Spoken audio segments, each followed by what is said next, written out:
Chapter 141. Inadequate ability, very sorry.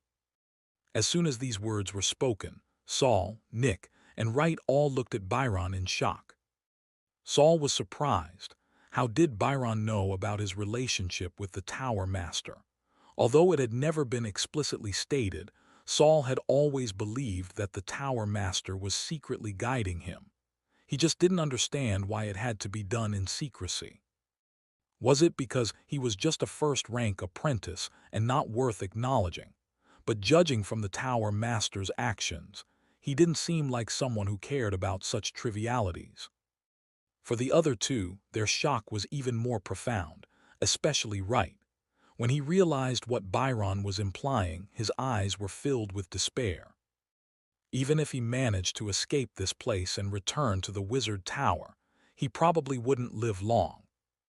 After all, after Bill secretly harmed Saul, Wright hadn't chosen to help Saul. Instead, he had sealed off his escape route. He had actually treated the Tower Master's student as a disposable pawn. Wizards certainly valued power and ability, but that didn't mean they disregarded relationships entirely. Now that he knew Saul was the Tower Master's student, Wright suddenly felt that the terrifying wraith in front of him wasn't so scary after all. Maybe dying here would be the easiest way out. Byron ignored their reactions and simply focused on waiting for the wraith's response. Unfortunately, a powerful background that might intimidate ordinary people had no effect on the wraith. Perhaps due to its lingering attachment to sunlight, the wraith was unwilling to give up possession of Saul's body. "He's just an apprentice," the wraith finally responded, possibly taking into account the status of Galsa, a second-rank wizard. It even deigned to explain further, "When I possessed this body, his consciousness was already gone. Just a low-rank apprentice. Why would you think he could still be alive? Hurry up. If the storm dissipates, I'll devour your souls." This is the end. Hearing the confirmation of Saul's death, Wright's eyes became vacant. His mind was already racing. If he returned, how many pieces would they cut him into? And for what experiments?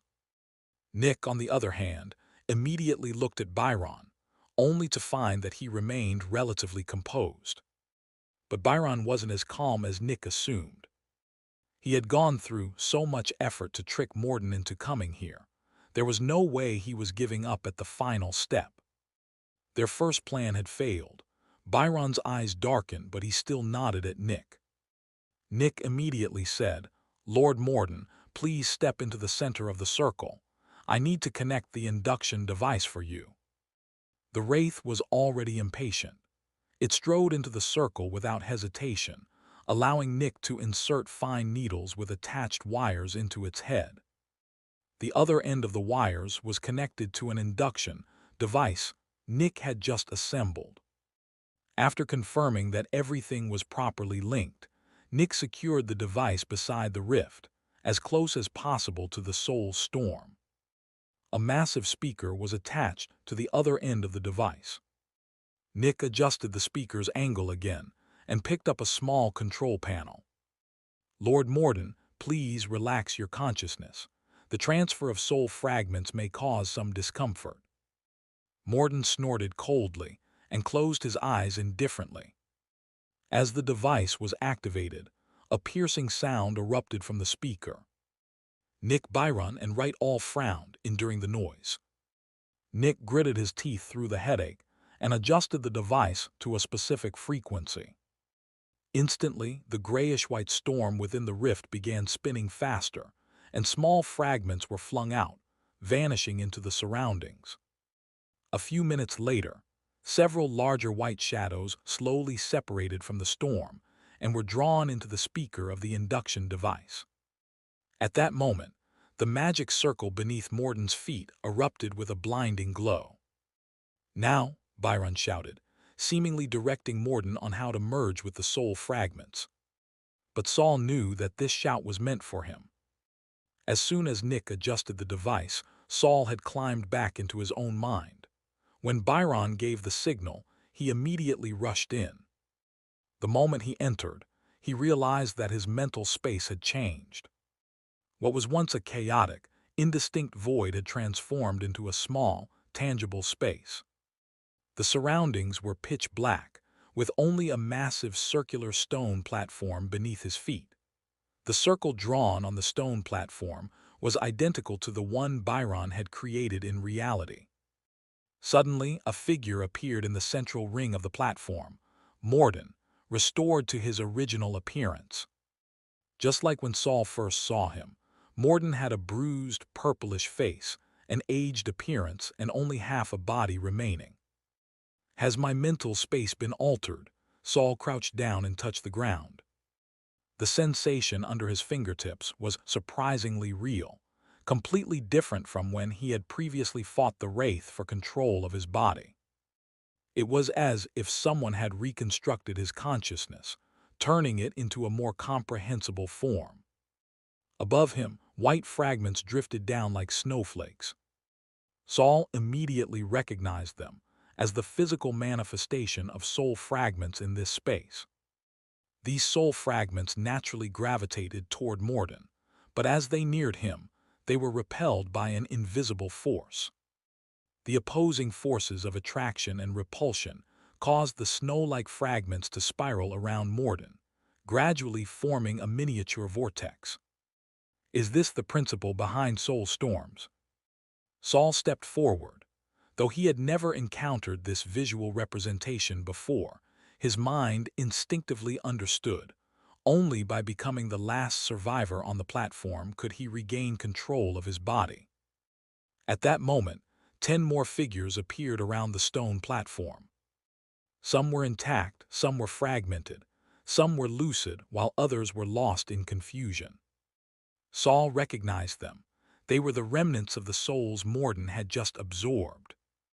All the figures, including Saul, were semi-transparent, except for Morden at the center. Despite only having half a body, Morden appeared solid and tangible. The moment they emerged, the other souls instinctively moved toward Morden, driven by their survival instincts. Meanwhile, Morden was still greedily absorbing the swirling snowflakes of soul fragments, smirking coldly at the approaching spirits. He opened his mouth wide and inhaled deeply, sucking several soul fragments into his body. A sense of completeness filled him, but to fully integrate these fragments, he needed time. But Morden was too impatient. Before the newly absorbed fragments had fully merged, he greedily took another deep breath. This time, however, he felt discomfort. Among the fragments were souls that didn't belong to him. The foreign soul fragments filled with impurities immediately caused pain and chaotic memories to flood his mind. Why are there other souls mixed in? Are you playing tricks on me? Morden abruptly opened his eyes in reality, glaring at Byron and the others. Byron calmly explained, "Lord Morden, our induction device has limited capabilities. We've done our best to filter out your soul fragments, but some foreign pieces inevitably slipped through. You'll need to sort them out yourself to avoid any negative effects." HMPH. The Wraith felt a flood of conflicting thoughts rising and falling in his mind. Some voices cursed in fury, believing he had been deceived. Others rationalized that Byron's explanation made sense. Yet others anxiously urged him to hurry, not wanting to remain incomplete. A violent, murderous impulse surged within him, threatening to overwhelm his sanity. But the young boy he had possessed was resilient, stabilizing his chaotic mind, for now. Morden realized that if he truly lost these parts of his soul forever, he would never regain his full consciousness and would be forever trapped in this fragmented state. "Don't let me catch you playing tricks," he warned, slowly closing his eyes again. Wright snapped out of his terrifying visions of dismemberment and glanced at Byron, then at Morden standing inside the circle, momentarily pacified. Meanwhile, at the rift's edge, Nick subtly adjusted the induction device's parameters. After secretly finishing his task, he slightly tilted his head. Byron pressed his lips together. "We'll do our best to prevent foreign soul fragments from entering you." If some do, that just means we, as rank 3 apprentices, are simply inadequate. We're terribly sorry for that. Chapter 142, Brain and Fists. Saul hid among the numerous spirits, pretending to be one of the chaotic entities. However, watching Byron deceive the Morden stirred something inside him once again. Since when did Senior Byron become such a good actor? Where was that straightforward and honest Senior from back then? Was the world outside the tower really this complicated? Despite his turbulent emotions, Saul's actions remained precise. He concealed himself behind a soul with a chaotic consciousness, following it toward the central area. The spirits surrounding the round platform all moved forward in a daze. Only their last trace of survival instinct drove them to follow their instincts and approach Morden at the center.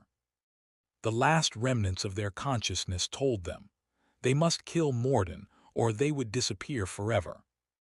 Watching these unclear-minded souls struggle to move their limbs and charge at Morden while howling, Saul felt as if he were in an apocalyptic zombie movie. Unfortunately, he was also one of the zombies. As he ran, Saul spotted a few familiar figures among the spirit bodies. Leading the charge was Herman, his face full of rage, limbs twisted as he lunged toward Morden.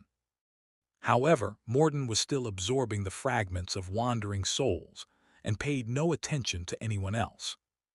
Saul then noticed Bill among the spirits. Perhaps because he had only recently died, or maybe his spirit was naturally stronger, Bill seemed more lucid than the others. He was even secretly observing his surroundings, just like Saul. That clear awareness lasted until Bill suddenly turned his head, locking eyes with Saul. Although there were many spirits around, they weren't packed closely together, leaving Saul with nowhere to hide. The next second, Bill, who had previously been cold and calculating, suddenly lost control. With a beastly roar, he abandoned his advance toward the center, cutting straight across the round platform and charging at Saul. His eyes widened in fury, the corners of his mouth twitched violently, pulling the muscles in his cheeks into spasms. This powerful third-rank apprentice barreled through anyone in his way and reached Saul in no time. Saul hadn't expected Bill's hatred for him to outweigh his hatred for the wraith that killed him. You were the one who attacked first, yet you act like the victim. Though the situation was unexpected, Saul saw Bill raising his fists and wasn't about to hold back. In this mental realm there was no wizardly or magic, only spiritual power, which determined how spirits fought. The magic circle transformed their mental strength into tangible physical attacks within this space. Essentially, a fight of raw, spiritual hand-to-hand combat. Bill, using his momentum, threw a straight punch. However, Saul, with his clear mind and sharp reflexes, effortlessly dodged with a sidestep. Bill swung again, missed again. After just 2 brief exchanges, Saul immediately grasped the battle mechanics of this space. Bill is a third-rank apprentice with a powerful spirit, meaning his punches are extremely strong here. But because he was consumed by Morden, his consciousness is already unstable. His agitation is making him even more reckless. His attacks are straightforward but not fast. But I am different. My mind is clear and I haven't suffered any mental damage. So to me, everyone else moves like slow-motion children. As he analyzed, Saul dodged Bill's headbutt and quickly pulled back some distance. Looking down at his hands, he clenched them into fists. They were still the same hands, yet they felt brimming with power. Master Gorsa always said my soul talent was exceptional. He even secretly taught me because of it, but I never truly understood just how high my soul talent was. Saul looked up. Bill had already caught up again, roaring as he attacked. Now let me test it for myself. Saul threw his first punch. No tricks, no dodging, just a straightforward full-force punch. In midair, his fist suddenly accelerated. Even though this was an intangible mental realm, the air itself howled as if torn apart. Boom! Saul's fist collided directly with Bill's punch, and shattered Bill's fist upon impact. The attack continued, grazing Bill's arm and tearing through his spiritual flesh before landing brutally on his jaw. Boom! Bill was sent flying. His head twisted 180 degrees, his neck and shoulders tearing apart as he crashed into two unfortunate spirits before hitting the platform heavily. Unfortunately, since spirits lacked flesh and blood, there wasn't any gruesome gore, just a slight lack of satisfaction. I really am strong. Saul was first pleased but quickly grew serious. He turned toward Morden, who was still clashing with countless spirits. With a casual swipe, Morden easily sent Herman flying. Even though I'm this strong in this mental realm, the diary still thinks I have little chance against Morden. Saul stopped attacking and took 3 strides toward Bill, flipping him over. Bill's left cheek had caved in. His jaw and mouth collapsed inward, making him look like a dented ping-pong ball. So spirits can deform when hit. Bill saw Saul's face and flinched in fear, but his fear was quickly replaced by madness and rage. The more injured he is, the more his consciousness deteriorates. Bill tried to attack Saul again, but forgot his head was still twisted backward, causing all his punches to land on the ground instead. Saul stepped on Bill's back, grabbed his head with both hands, and forcefully twisted it back into place. Even after having his head fixed, Bill wasn't grateful and still tried to attack. But Saul pinned his arms down, rendering him immobile, then forcibly turned Bill's gaze toward the center. Do you see that man? Kill him and you can come back to life. Bill, who had been struggling violently, suddenly froze. Saul, standing behind him, lowered his voice persuasively. Don't let anger control you, Bill. Is killing a mere second-rank apprentice really more important than your own resurrection? Before seeing Saul, Bill had still retained some sanity, meaning he wasn't completely lost yet. Saul needed to pull him out of his rage and restore his survival instinct. At the same time, he remained behind Bill, avoiding his direct line of sight to prevent reigniting his blind fury. As expected, upon hearing Saul's words and looking at the wraith at the platform's center, Bill remembered his own death. Only by defeating the wraith and becoming the ruler of this space could he continue existing, even if as a wraith himself. With another roar, Bill charged at Morden. Even though my fists are strong, a true wizard should still fight with brains. Saul grinned, cracking his knuckles against his chest. However, Bill was immediately knocked away again. This time, he landed headfirst. After suffering both Saul and Morden's attacks when he got back up, his head just dangled on his shoulder, almost falling off as he ran. Watching the battlefield turn into an absurd farce, Saul shook his head helplessly. Bill and Herman can distract Morden, but their usefulness is limited. In this space, the only real threat to Morden is me. Since becoming an apprentice, I haven't had a proper fight. No, actually, ever since I graduated, it's been a long time since I've had a real fight. Saul stretched his limbs, cracking his knuckles. Looks like it's time to beat him up. Chapter 143. Why is everyone transforming? Just as Saul was about to charge in and join the battle, Morden, who was being besieged, suddenly let out a loud roar. You bunch of bastards, stop causing trouble at a time like this. His arms suddenly swelled and transformed, growing fur and claws like a beast. He grabbed Herman and lifted him high, slamming him down into the ground. With a tremendous crash, the round platform shook, and Herman's head slammed into the stone, burying it deep into his chest. This powerful blow immediately stunned everyone, including Saul. Even the attacks from the other spirits paused. But despite the shock, Morden looked down at Herman, who was now a mangled mess, and a hint of madness flickered in his eyes. His pupils shrank to needle-like points, trembling at an incredibly high frequency. The corners of his mouth twisted from an angry frown into a slow smile, and his purple tongue extended, licking each of his sharp teeth. Saul quickly realized that the bloodlust was causing the wraith to lose control, completely forgetting about the need to absorb the surrounding soul fragments. The wraith suddenly threw its head back and howled. Its mouth opened wide, generating a massive gravitational pull, indiscriminately sucking in soul fragments from all directions. Morden no longer cared about the soul fragments in the air. He just wanted to complete the fusion and tear apart the lingering remnants in his mind. If he absorbed all the soul fragments. Suddenly, a figure shot forward. Saul leapt over the frozen souls and jumped high into the air, landing a punch directly on Morden's chin. Morden, who was about to open his mouth to absorb more fragments, had his mouth slammed shut. His upper body tilted back, and he took 2 steps back, 1 foot even stepping out of the center circle. Saul fell back, landing squarely in the center circle. In that moment, he regained control of his body.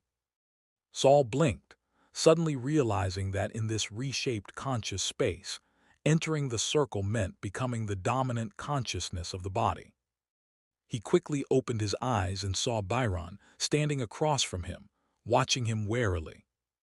Byron was about to speak when Saul quickly raised a finger to his lips. At that moment, even Nick, who was far off, realized who they were facing. Both of the perpetually stern-faced men showed signs of joy. Unfortunately, before Saul could express anything further to Byron, Morden snapped back to his senses and landed a punch, sending Saul flying out of the center circle.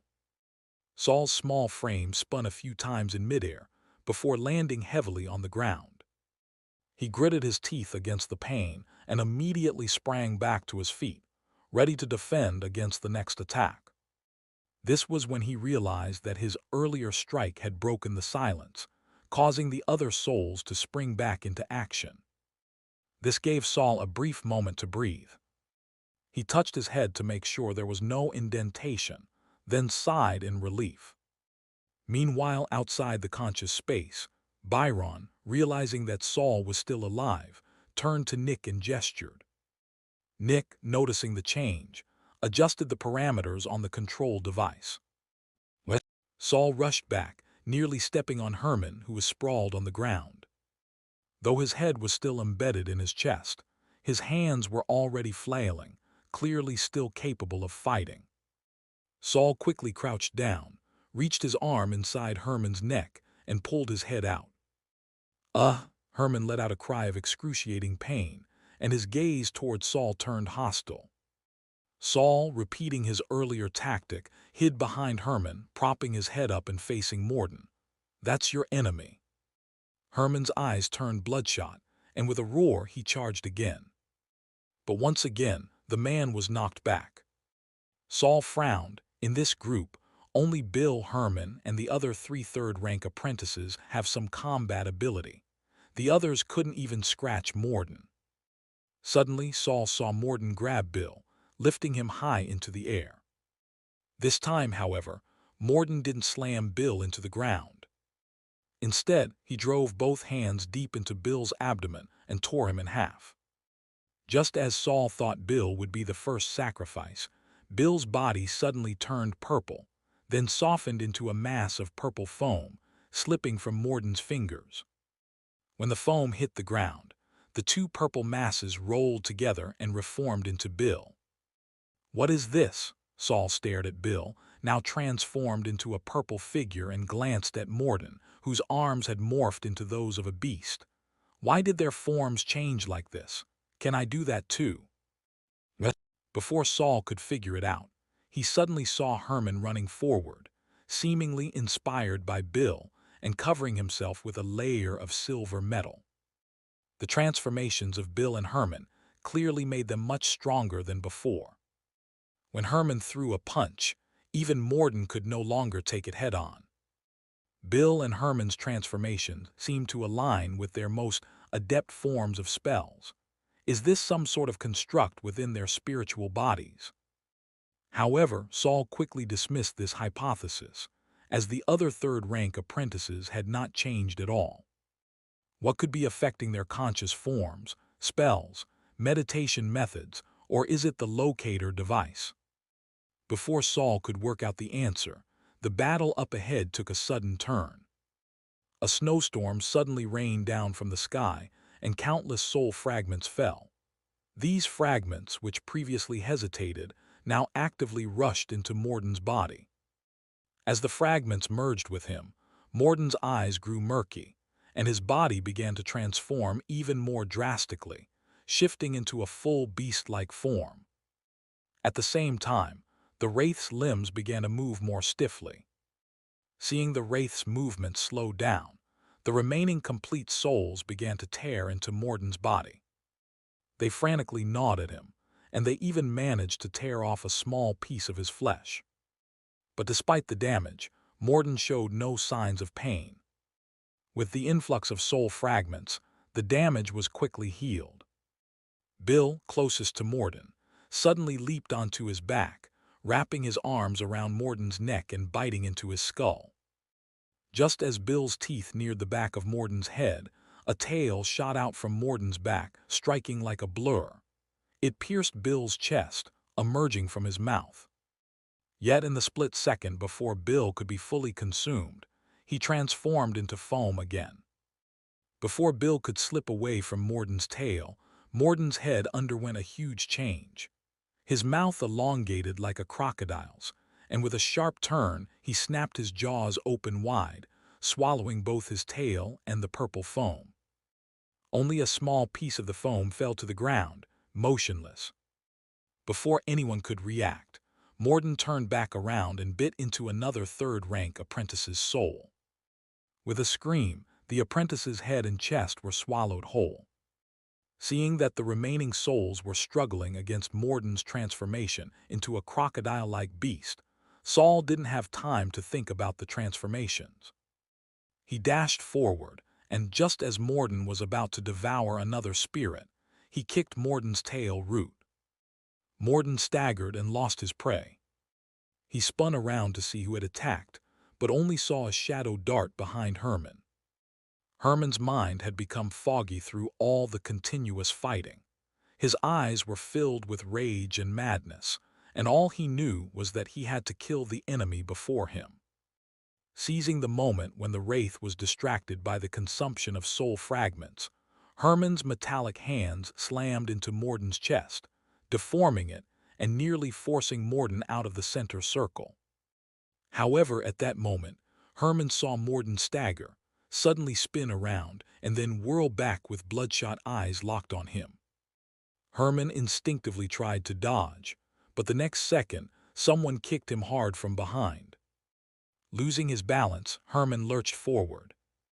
Morden's elongated mouth barely missed Herman's shoulder, leaving a new gash. As they collided, they crashed into each other. From behind Herman, Saul leapt up, stepping on Herman's back, and landed a punch directly into one of Morden's eyes. The blow was dead on, and Morden's eye was instantly destroyed.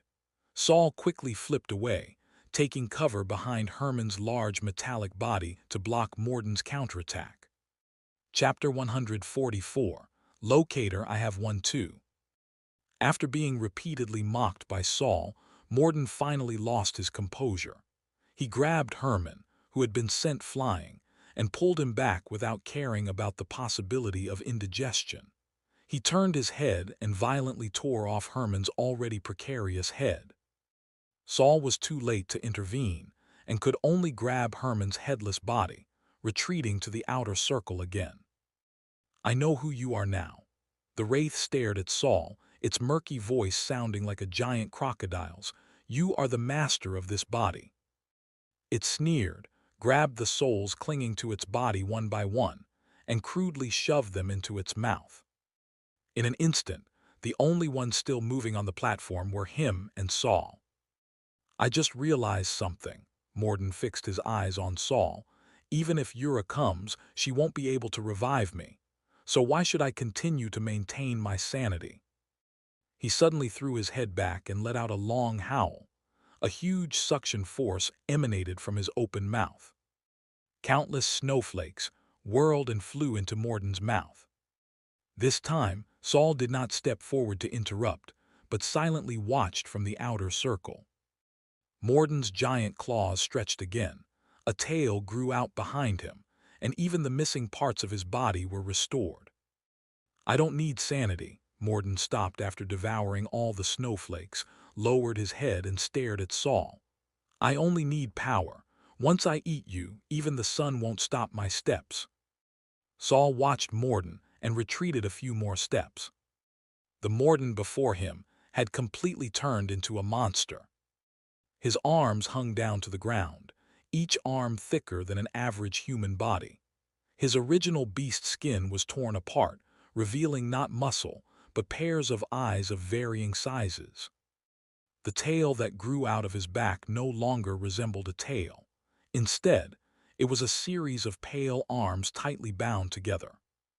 The gaps in his body, where the soles had torn him apart, had indeed been patched up, but what filled the gaps were the heads he had swallowed. Some of these heads were wailing, some were roaring, some were crying, and others were silently shedding tears. The most terrifying thing was that Morden's mouth grew longer and bigger again, even overtaking his original head. If Morden's original form had been a human face with a giant crocodile's mouth, now his head had completely turned into a giant mouth, with only a pair of crimson eyes left on the upper palate. Now the giant mouth opened, letting out a white puff of air. "I feel great."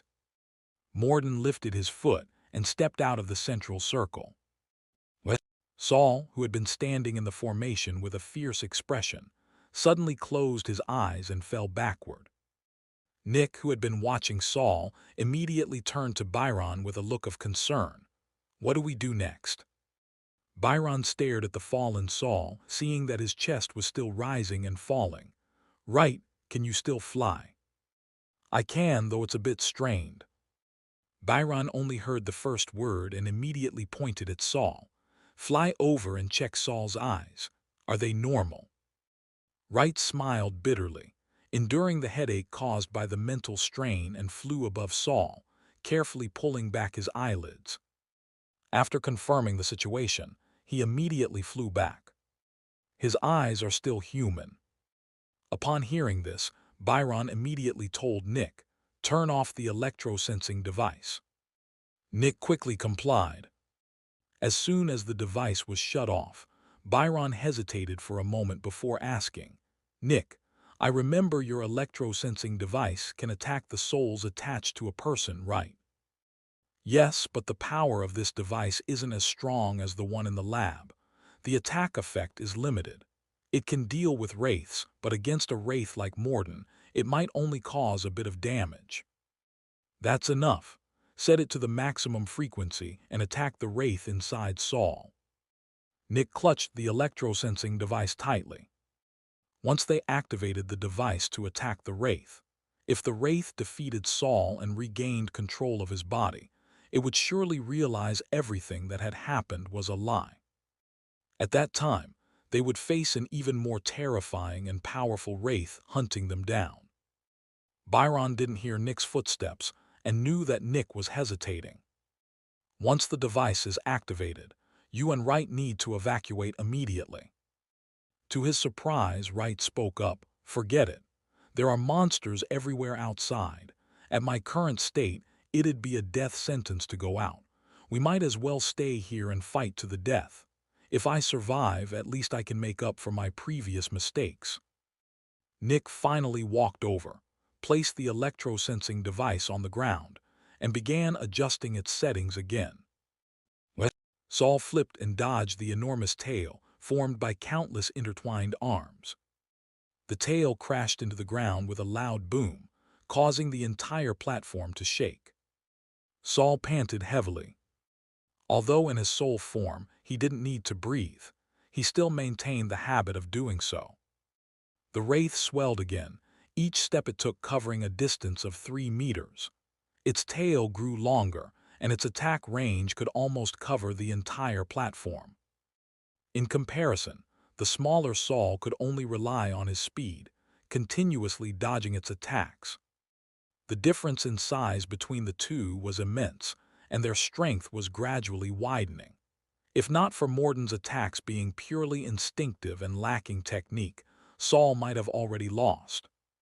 Even now, his situation was becoming more and more difficult, and cracks were beginning to appear on the platform beneath his feet due to Morden's attacks.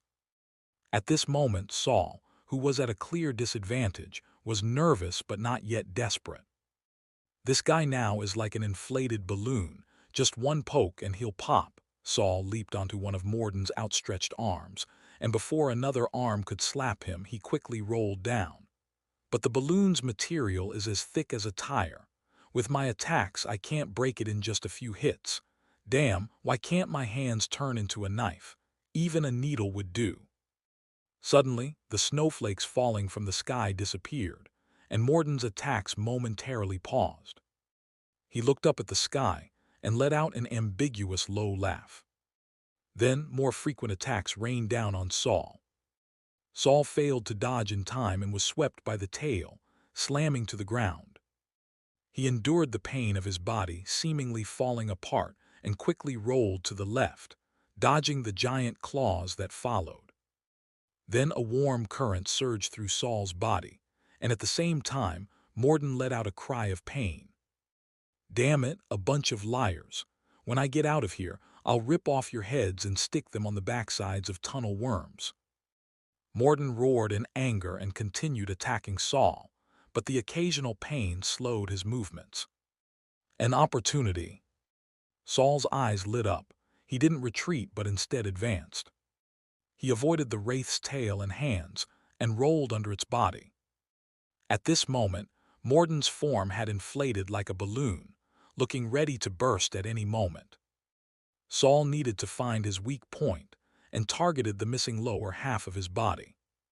Finally getting close, Saul pressed his palms against it and like a dagger, stabbed with all his might. However, the soul wasn't flesh. As soon as Saul's palms sank in, it felt as though he had struck a sponge. He could only push it inward, unable to pierce through. Morden's hands and tail swung toward him. Saul quickly pulled his hands back and narrowly dodged. However, Morden's sharp claws still sliced across Saul's cheek. Saul barely managed to avoid it, touched his wound, and seemed to feel his own teeth. He didn't need to think. His current state must look very disheveled. Fighting with bare hands is too difficult, Saul muttered, trying to keep his consciousness steady. As for the reason behind the soul's transformation, I've temporarily ruled out spells and meditation methods. Now, only the locator remains. Bill and Herman, as some of the most powerful third-rank apprentices, their locators must be different from ordinary apprentices. Perhaps, in addition to maintaining mental stability, they can also change the form of the soul body. And since the Wraith was a second-rank wizard, whatever Bill and the others could do, he can likely do too. If it's the locator, I have one too. Although the diary wasn't currently visible on Saul's soul form, he could sense it. The connection between him and the diary had never been broken. It was just a matter of whether he could pull the diary over now. Chapter 145, The Final Winner. The diary is intangible, but if it exists somewhere, it must be within my mental realm. Saul focused intently on sensing the location of the diary.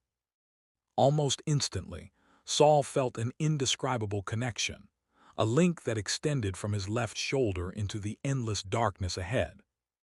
I found it. However, at that moment, Morden's large hand swung toward him, forcing Saul to dodge the attack.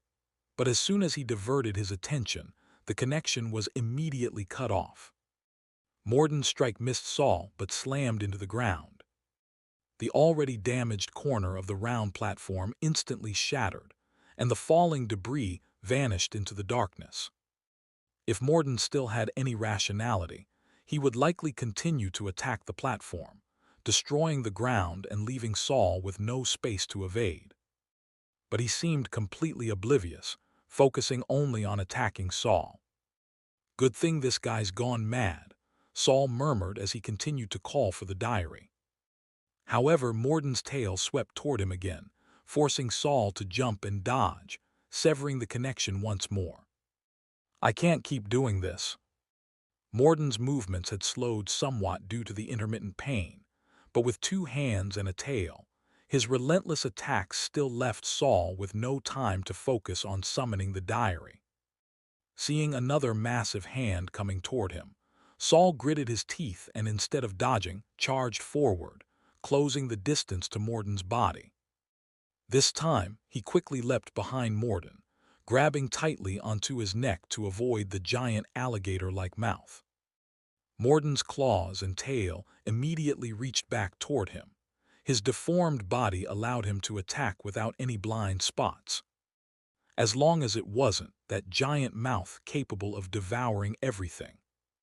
Saul clung tightly to Morden's neck, using both hands and feet, and focused on calling the diary again.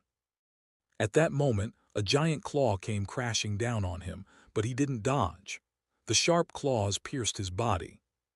Saul gritted his teeth and suddenly opened his eyes wide. He could feel it. The tail whistled down from above. Dodge or not dodge? At the most dangerous moment Saul suddenly had, a hardcover book in his hand. Without time to think or even complain, Saul gritted his teeth and tilted his head left, raising the hardcover book and slamming its corner into the back of the wraith's head. Thud! The sharp tail pierced Saul's right shoulder and exited through his left abdomen. Sizzle! A faint hissing sound came from Morden's skull. Saul trembled from the pain, his whole body shaking. But he was once again grateful that this was a mental space and not his physical body.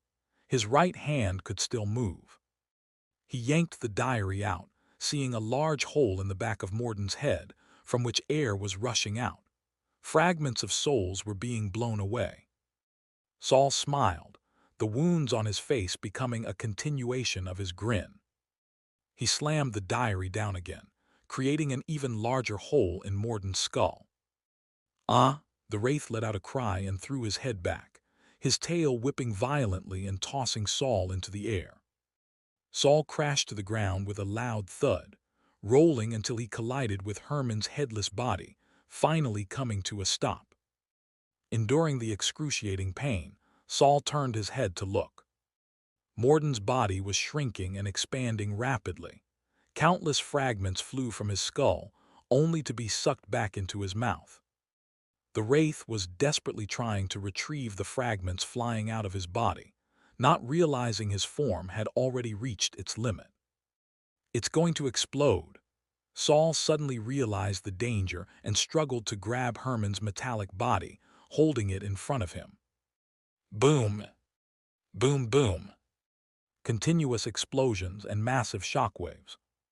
Saul clung tightly to Herman's back, trying to curl up into a ball. Countless fragments flew past him, into the endless darkness behind. Eventually, even Herman's body couldn't withstand the pressure, and shattered into pieces under the repeated shocks. In the next instant, Saul was swept away by a violent wind, but at the last moment he managed to grasp the edge of the platform, preventing himself from falling into the eternal darkness like the other fragments. It was unclear how much time had passed, but the explosions finally ceased. Saul, one hand holding the diary and the other gripping the platform edge, hung in midair. He endured the pain and managed to pull himself back onto the platform. Everywhere around him were shattered limbs and fragments of bodies, with pieces of soul floating in the air like scattered stardust. The surface of the platform was cracked in multiple places. My mental realm must have been damaged. I wonder if there will be any lasting side effects. Clutching the diary, Saul slowly made his way toward the central circle. This legendary item, and yet all I can do is use it like a brick. I thought the diary was already my locator, but now it seems I was naive. The locator is not that simple, and making the diary truly function as a locator will not be easy. His entire body hurt, so he moved slowly. Suddenly, a purple shimmer appeared in front of him. It was the last bit of purple foam from Bill that had not been devoured by the wraith. This foam had apparently hidden somewhere earlier and hadn't disintegrated into fragments. Now it resembled a worm, extending a series of small tentacles as it crawled. It was about to reach the central circle before Saul. The foam surface revealed Bill's features. He was grinning. "Saul, this time you're definitely dead. I'm about to take control of your body." Saul's face remained calm, but he secretly quickened his pace. "I'll get there first and squash you." Bill's grin widened and his smile stretched across his face. "Ha ha ha, you're out of time. Once I take over your body, I'll self-destruct. I'm done for, but you won't survive either." "Damn despicable." Saul's expression changed and he immediately sped up. But Bill was closer to the central circle. "Ha ha ha ha, even if you've been to Grindsail Town, so what? Your decayed mentor could never guess what we're doing. Ha ha ha ha, once we will definitely." Just as Bill approached the central circle, his smile grew crazier and his words became more broken. At that moment, he suddenly saw a shadow looming over him. Something was approaching. "What is that? Saul can't possibly cast a spell here." Before he could figure it out, a heavy hardcover book fell from the sky and thud. It smashed into Bill's face, instantly turning the purple foam into shattered fragments. Bill's laughter abruptly stopped. Only then did Saul limp over, pick up the diary, and look at the shattered remnants of the foam on the ground, letting out a long breath. "Damn, you scared me." He patted the diary and stepped into the central circle. "I just threw it randomly just now. So, diary, did you adjust the trajectory on your own?" Saul held the diary to his chest and sighed. "You're still the reliable one." He stepped onto the central circle. It was completely quiet around him. It seemed like something had been confirmed, and the platform began to collapse. Whether it was limbs and shattered bodies of souls, or the countless curses and murmurs floating through the air, they gradually transformed into starlight. Most of the starlight dissipated into the darkness, while a small portion was drawn into Saul's body, slowly repairing his injured mental form. "It doesn't hurt anymore," Saul said in surprise. "It even feels a bit too full." At that moment, Saul's form began to fade, but he wasn't in a hurry. Deep down, he understood that he was returning to his body.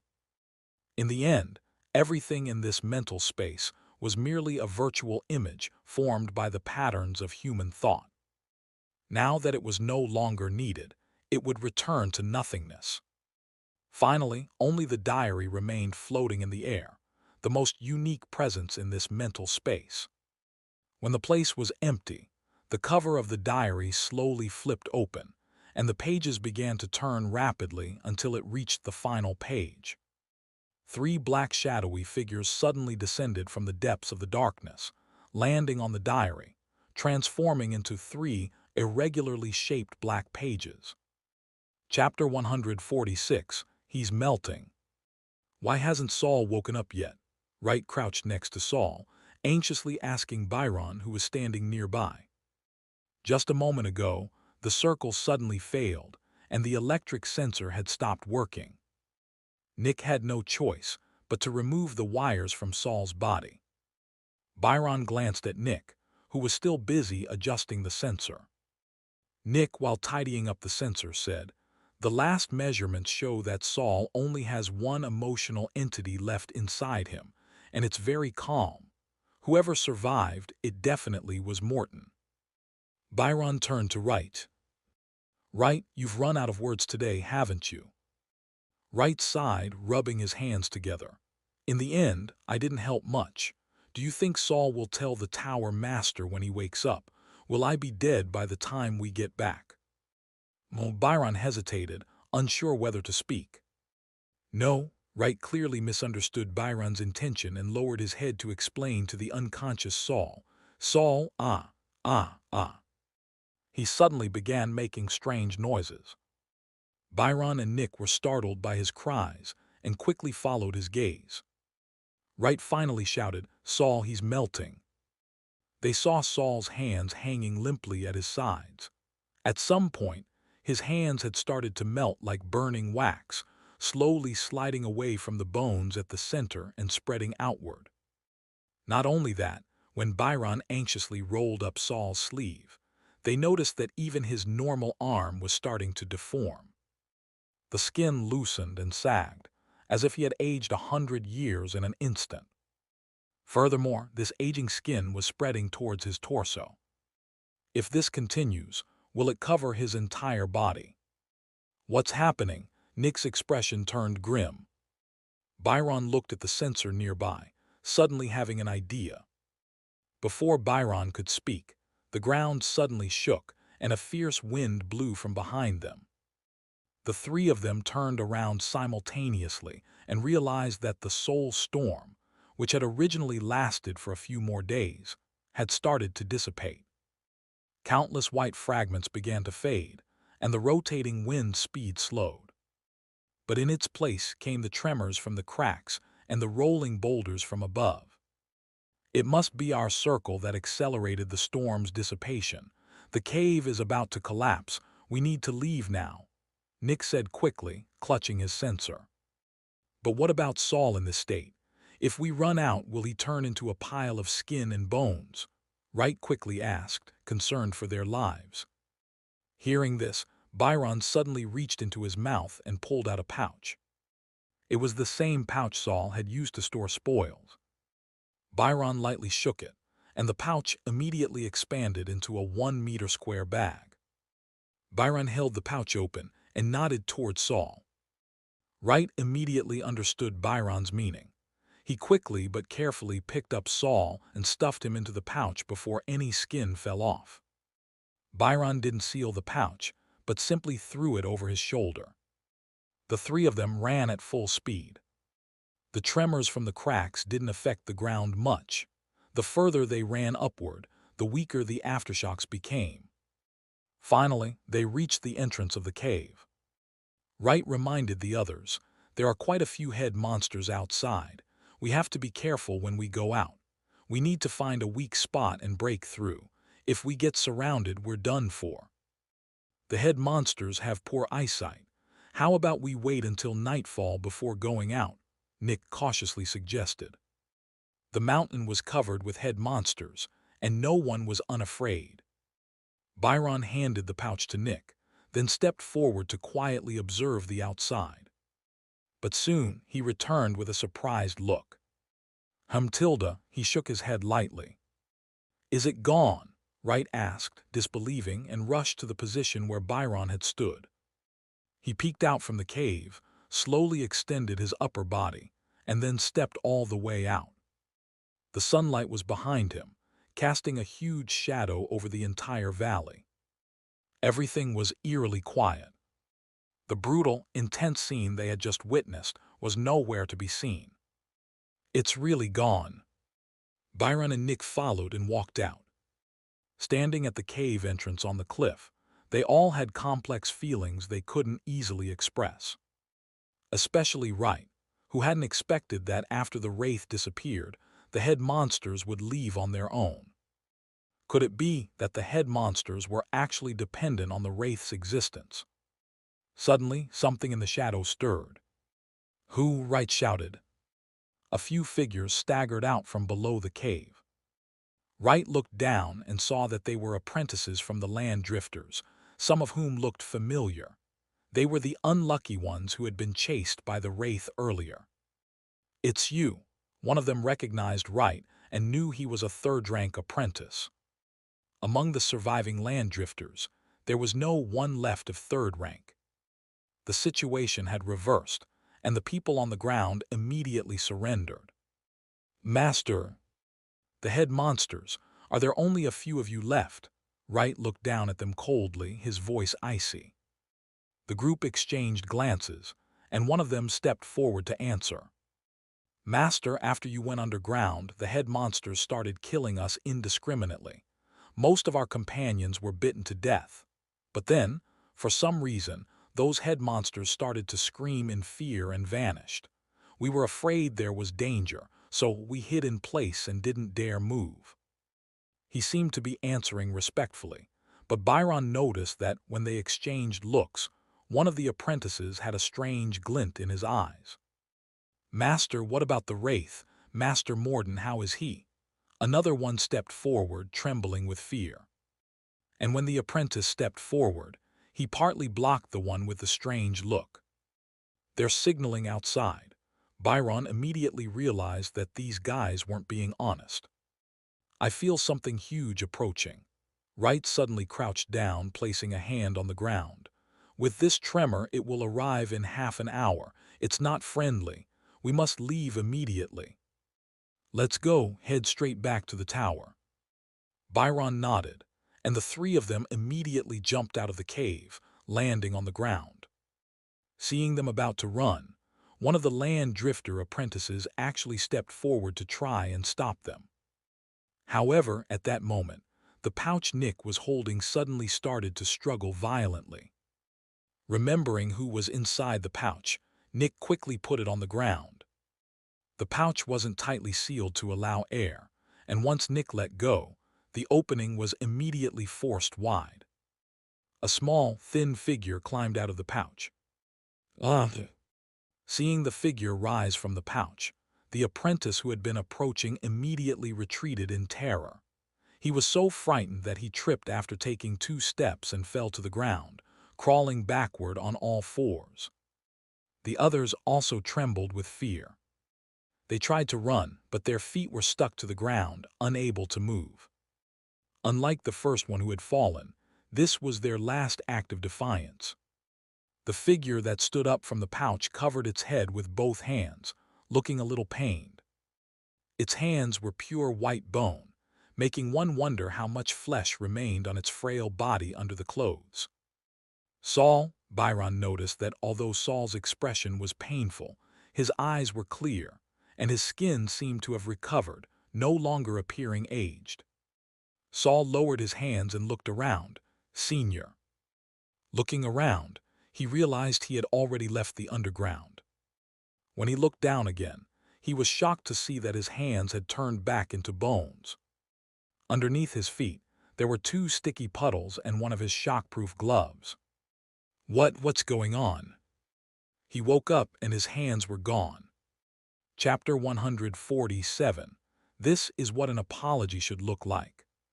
Saul was a bit confused, but Byron stepped forward, pulling Saul out and quickly securing the pouch. "Go back, there are enemies. Get moving."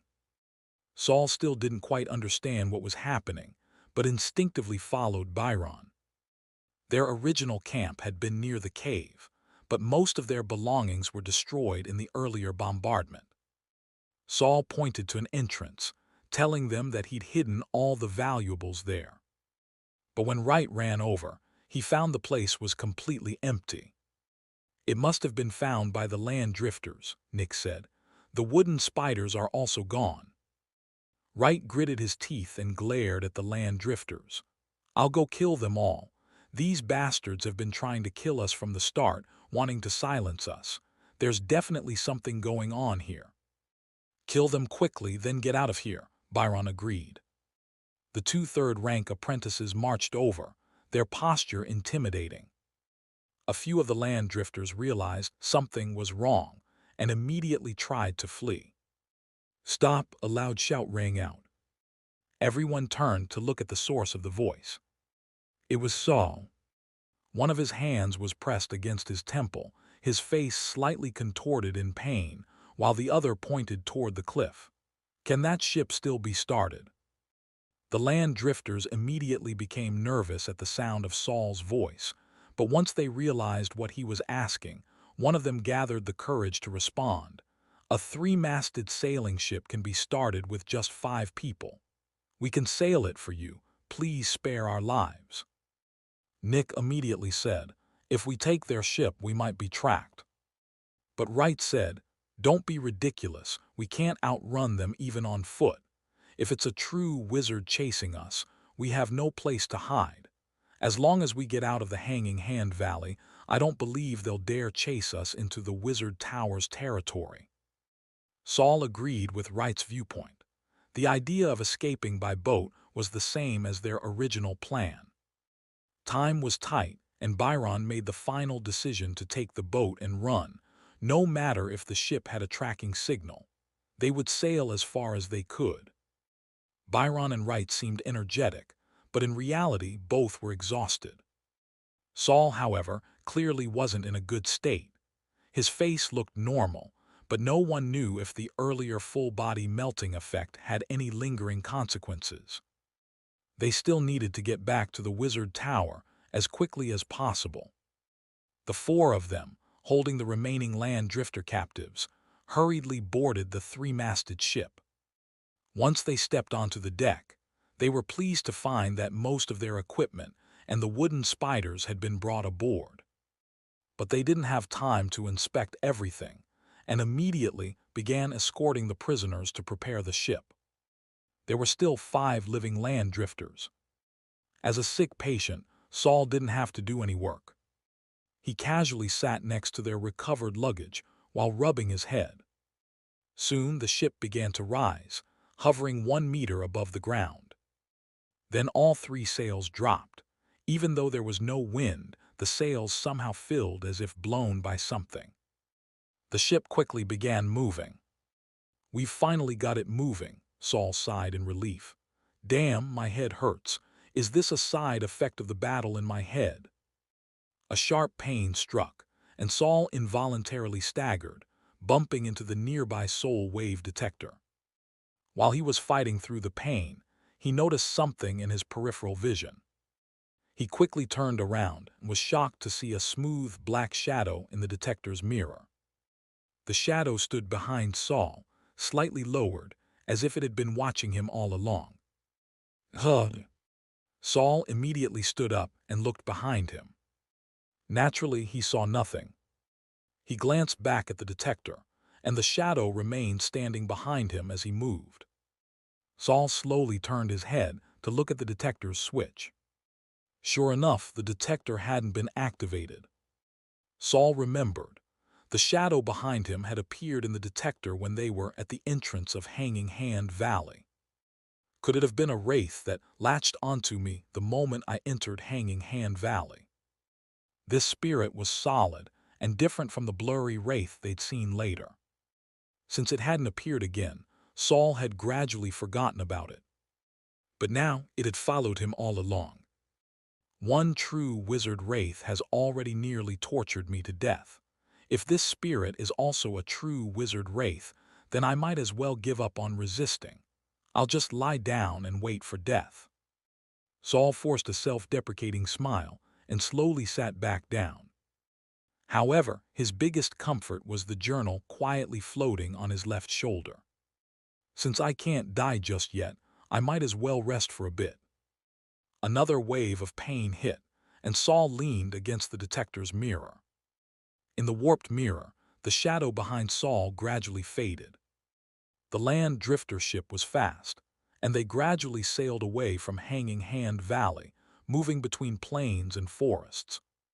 This ship could rise up to 5 meters above the ground to avoid tree branches scraping the hull. But it consumed more energy, and they could only keep it up for a limited time. By now, no pursuers had caught up, and the tense group finally began to relax. The captives were initially disappointed, but after some private discussion, they started showing signs of relief. Still, the group remained cautious. After all, they weren't familiar with the ship. Who knew if these prisoners were up to something? The next morning, Byron was checking Saul's condition, while Nick recorded the information. Wright suddenly ran up, cursing. "These guys dared to deceive me." Nick immediately stood up. "What happened?" "It doesn't take 5 people to sail the ship," Wright fumed. "Especially once the ship started, only 1 person is needed to adjust the direction." Nick thought for a moment and said, "Maybe they were afraid of saying the truth, fearing the extra people would be killed." Byron didn't participate in the discussion as he finished adjusting Saul's sleeve. It seems your hands are recovering, but there could be hidden issues I haven't detected. Your headaches are likely a side effect of the Wraith's attachment. It absorbed many soul fragments while it was inside you. Most of them have dissipated after its death, but there may still be some residual fragments. In any case, in any case, I'll need to find someone more professional to check and treat me once we return. Nick covered his forehead, seemingly recalling something. At that time, I really thought you'd melt completely and turn into a skeleton. This mission has really opened my eyes to how you and Byron operate. Saul smiled but said to Byron, "When did you get such great acting skills? You had that wraith fooled completely." Byron answered seriously, "I learned it from you." So, Wright let out a short laugh, then stopped, trying not to laugh while looking at Byron with admiration. Byron stood up, resting a hand on Wright's shoulder. "Next time, let me take over the shift." Wright lowered his head. "Oh, I've tied up the other four. I told the guy steering the ship that if he doesn't behave, we'll kill him and replace him with another." Byron nodded and walked off the deck. The deck fell quiet for a moment. Nick, who had been organizing the materials, noticed Wright standing awkwardly, neither resting nor meditating. Opposite him, Saul was again rubbing his head with his bony hand. Nick stood up, cleared his throat, and said, "I'll go to the lookout to see if there are any pursuers." After Nick left, Wright seemed to gather his courage and took a step towards Saul. Saul, who was still battling the headache, opened his eyes cautiously and looked at Wright with a neutral expression. I'm sorry," Wright suddenly bowed deeply to Saul, "but I wasn't the one who attacked you in the cave." Wright quickly explained his actions after Saul had fallen behind. When he saw Saul still staring at him expressionlessly, Wright's unease grew. He quickly apologized again. "I'm really sorry, please forgive me. I'm willing to make up for my mistakes." Saul propped his chin with his hand. "Then write me a loan contract." "Right. Write that Wright owes Saul 100 credits and stamp it with your name seal. 2 copies." Chapter 148, Pursuers. Because 4 out of the 5 apprentices of the land drifters were tied up by the furious Wright, reducing the difficulty of keeping watch, Nick also took a turn on guard duty. After Nick took over from Byron, Wright pulled Byron aside halfway and showed him a loan contract with a smug expression. "Saul has forgiven me. 100 credits, the previous debt is cleared." Wright patted his chest. "Now that we're heading back to the tower, I can finally sleep in peace. Ever since I found out that Saul is the Tower Master's student, I've been wondering every day how I'll die when I get back." "I made that up." Wright looked confused. "I only said that Saul is the Tower Master's student to make his identity sound more important, hoping that the Wraith would leave Saul's body voluntarily.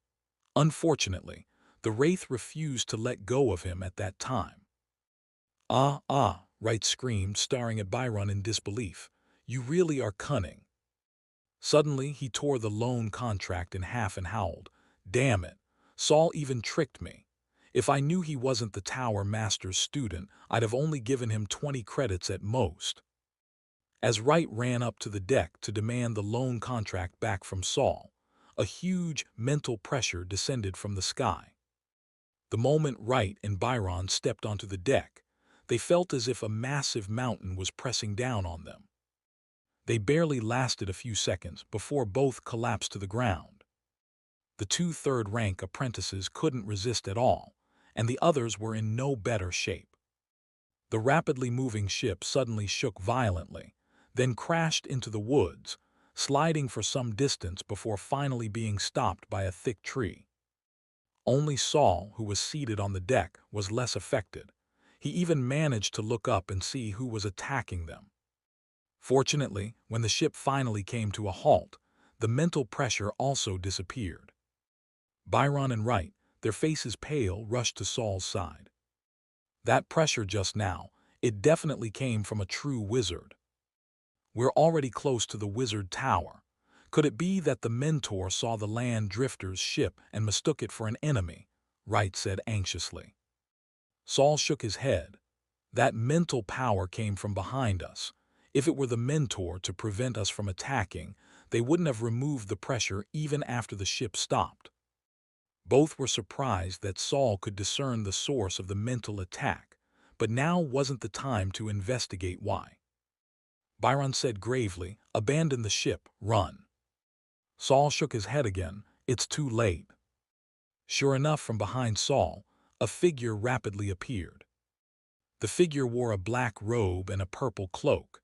As they flew quickly, their clothes clung tightly to their body, revealing their strong upper body and oddly deformed legs. A true wizard of the land drifters. Wright, who had seen more, said with an ugly expression, he actually dared to enter the wizard tower's territory. Escape was clearly impossible, as the other party's mental power had already locked onto them. And a real wizard was not someone like Morden, whose mind was confused and power greatly diminished. Byron immediately took out a signal flare and shot it into the sky. But before the black smoke from the flare could even rise, an invisible force erased it completely. Everyone's faces turned grim. At this point, the true wizard had already arrived above the ship. He looked down at the three apprentices on the deck, as if they were already dead. Apprentices of the wizard tower. His voice sounded like air escaping from a punctured tire, as if his throat had a hole in it. You dare to steal our land drifter's sailing ship. There are others on this ship too. Get them all out here. Wright, helpless, had no choice but to go below deck and bring Nick and the captive in charge of steering the ship up.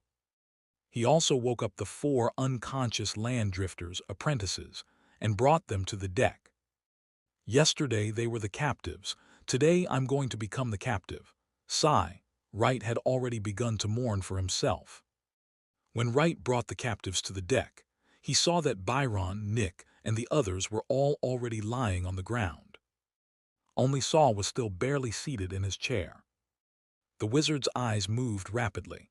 "You little guy, your mental power is already so strong." He looked at Saul, and as if thinking of something, he released his pressure on Nick and Byron. The two of them struggled to get up. Looking at this scene, Wright's face turned even more sour, but he could only walk forward with a stiff face. "My lord, these are all the people on the ship." But when the true wizard's eyes swept over the 5 land drifters' apprentices, his brows furrowed. "Where is Herman?" All 5 apprentices immediately kneeled to the ground with a thud, showing even more fear than when they were first captured. No one answered the wizard immediately. The wizard squinted and stared at the 5 of them. "Don't you have ears?" Finally, one of the apprentices couldn't bear the pressure and collapsed to the ground, trembling as he spoke. "Lord Biddy, Herman was killed by a wraith in Hanging Hand Valley." The apprentice finished speaking and secretly glanced at Saul before lowering his head in fear. Hanging Hand Valley. How did he end up in Hanging Hand Valley? Biddy didn't seem genuinely concerned about Herman's journey. What about the goods he was transporting? "No, they're gone. Herman went into Hanging Hand Valley to investigate." HMPH, useless. But he seemed somewhat angry, but strangely, he didn't seem that furious either. His expression was quite complicated. He hovered in the air, seeming to contemplate something. While he thought, the others dared not move or speak. Saul looked at Byron and the others, seeing that nearly everyone's face was filled with anxiety. But Saul didn't feel that tense. The diary had not given a death warning after all. However, Saul began to worry about the others. His survival didn't mean the others would survive. He was also concerned that this Biddy wizard might take him away. Whether as an experimental subject or a captive, neither was something Saul wanted. Unexpectedly, after several moments of hesitation, Biddy the wizard raised a hand. "Forget it, I can't leave you alive." A grayish mist began to gather in his palm. Such a pity for this little guy. But he gave Saul an apologetic glance before preparing to cast his spell. And when the gray mist appeared, the others felt a massive magical disturbance. Was he really planning to erase even his own apprentices? Nearly everyone showed an expression of despair. Even the land drifters, apprentices trembled and closed their eyes, waiting for death. The diary hasn't given a warning. Even Saul became nervous. A true wizard's attack is no small matter. Apprentices have almost no way to resist. Could it be that in the end, only I will survive? Saul's anxious gaze swept over Byron and the others. At that moment, Saul suddenly sensed something and looked up sharply. Just as despair gripped everyone, a gentle voice suddenly rang out. "What are you doing?" They turned to see where the voice came from. Standing atop the highest mast of the ship was a figure fully wrapped in a brown-red cloak. Although the fierce wind blew from time to time, it couldn't move his cloak. No one could see his face clearly, but they could vaguely make out a pink chin beneath the hood and collar. Biddy the wizard lowered his hand, his face turning as red as if scalded by boiling water. Gorsa, the Tower Master. Chapter 149. She is very interested in you. Do you know me? Gorsa smiled faintly. Though I haven't seen you, could you introduce yourself? Introduce myself, at a time like this in a place like this. Despite the gentle tone and the hint of humility in his words, but he still felt a great sense of humiliation. When did Gorsa appear? This place was still half a day's journey from the Wizard Tower. Otherwise, Biddy wouldn't dare to stop here. As Biddy was thinking of a way to escape, he suddenly felt the parasites inside him begin to writhe violently. Killing intent. He immediately realized that Gorsa's demeanor wasn't as mild as it seemed. In the brief span of less than 3 seconds, he had already harbored murderous intent. Just as the rumor said, he was temperamental. Now Biddy no longer dared to hesitate and immediately spoke up. "Tower Master Gorsa, I am Biddy, a true wizard of the Land Drifters. The Land Drifters are not allowed to enter the Wizard Tower's territory without permission. Have you forgotten this rule? I was just here to track down our lost wind sail ship." Lost? Shouldn't that be the war trophy of an apprentice from the tower? Gorsa lowered his head and looked at the people on the deck. Meeting his gaze, Saul stood up and loudly added, "Yes, Tower Master. This is our war trophy along with 5 captives." Biddy was stunned and looked at Saul. He never expected that this small apprentice would dare to interrupt a conversation between true wizards. But since Gorsa wasn't angry, Biddy naturally didn't dare to object. Gorsa not only didn't get angry, he even nodded approvingly and then raised his head to speak to Biddy. "There's nothing here for you. Please leave. By the way, tell your captain, if anyone else steps onto the Wizard Tower's territory without permission, whoever comes in will become our war trophy." Biddy gritted his teeth and said with difficulty, "I will inform the captain." "Then you may leave." Finally granted clemency, but he let out a long sigh of relief in his heart. He only wanted to run as fast as possible. It was only for the sake of maintaining the dignity of a true wizard that he had held his ground without flinching, giving a bow to Gorsa. "Thank you for your leniency." But he subtly scanned the entire ship before turning around to fly away. "Wait a moment," Gorsa suddenly called out to him. But he turned around, his heart leaping to his throat, afraid that he might go back on his word. The area around the Hanging Hand Valley is also now under the control of the Wizard Tower. No other forces are allowed to enter without permission. Biddy's mouth hung open in shock.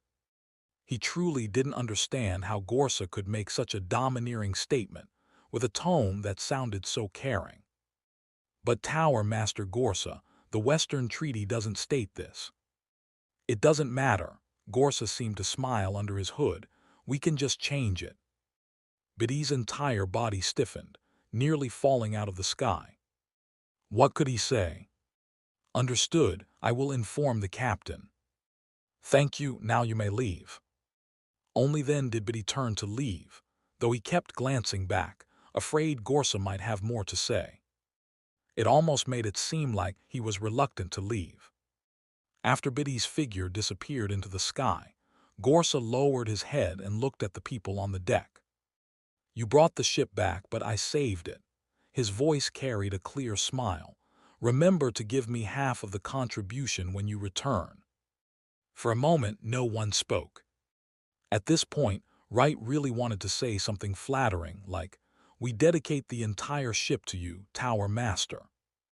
But at that moment, his mouth, teeth, and tongue felt like they were glued together, and he simply couldn't move them. However, soon, Wright heard Saul respond to the Tower Master once again. "Yes, Tower Master." Gorsa's eyes narrowed, his silver pupils sweeping over Saul's entire body. "I'll take Saul back with me. You can walk slowly." As soon as the words left his mouth, Gorsa, along with Saul's figure, disappeared. It was as if the paused scene had been pressed to play again, and everyone instantly relaxed, all collapsing onto the ground. Even the few captives from the land drifters seemed to feel a sense of relief, as if they had survived a close call. Suddenly, Wright scrambled to his feet, rushing toward the cabin, shouting, "Byron, where did I throw that loan contract?" "Byron!" Nick also got up at this point, but he just sat there, his arms resting on his knees, his lips curling into a slight smile. "Heh, these past days, I've repeatedly faced fear and despair. A few times I almost broke down emotionally." Byron MHM. Nick looked up, squinting at the sunlight, but the smile on his face grew more pronounced. "Now that I realize Saul is really the Tower Master's student, I'm not even surprised." "You're laughing." "Yeah, I realized I can now control emotional fluctuations and their effects on the mental state. I guess I'll be promoted soon. Senior Byron." "MHM. I'll never trust you again." Meanwhile, Saul, who didn't know he had triggered Byron's trust crisis, was now sitting in a spacious yet modestly decorated carriage with Tower Master Gorsa. He had expected that the Tower Master would flash him back to the Wizard Tower directly, but instead, he found himself in a carriage filled with soft cushions. It felt a bit beneath his status, but luckily, only he and the driver knew.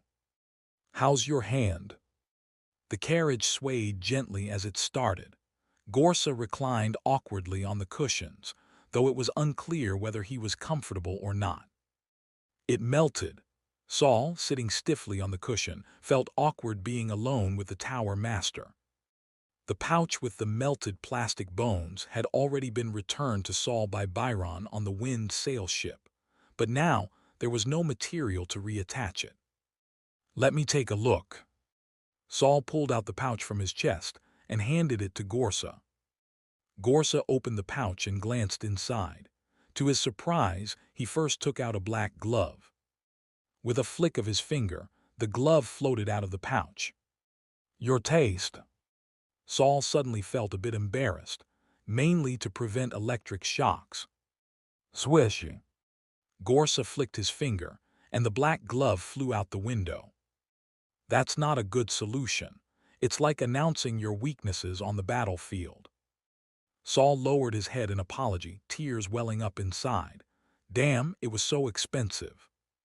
"The soul resin has improved, but the materials are too low grade, and its potential is limited." Gorsa looked at Saul's hands. Everyone's choices are different, just like life plans. You can't easily interfere with others' paths. If you continue down this road, you may encounter surprises or perhaps face a deep abyss. The Tower Master had begun speaking cryptically again, but Saul listened seriously. "Don't try to hide your weaknesses. You must overcome them." Gorsa pointed his finger, and a small piece of gray material floated up from the pouch.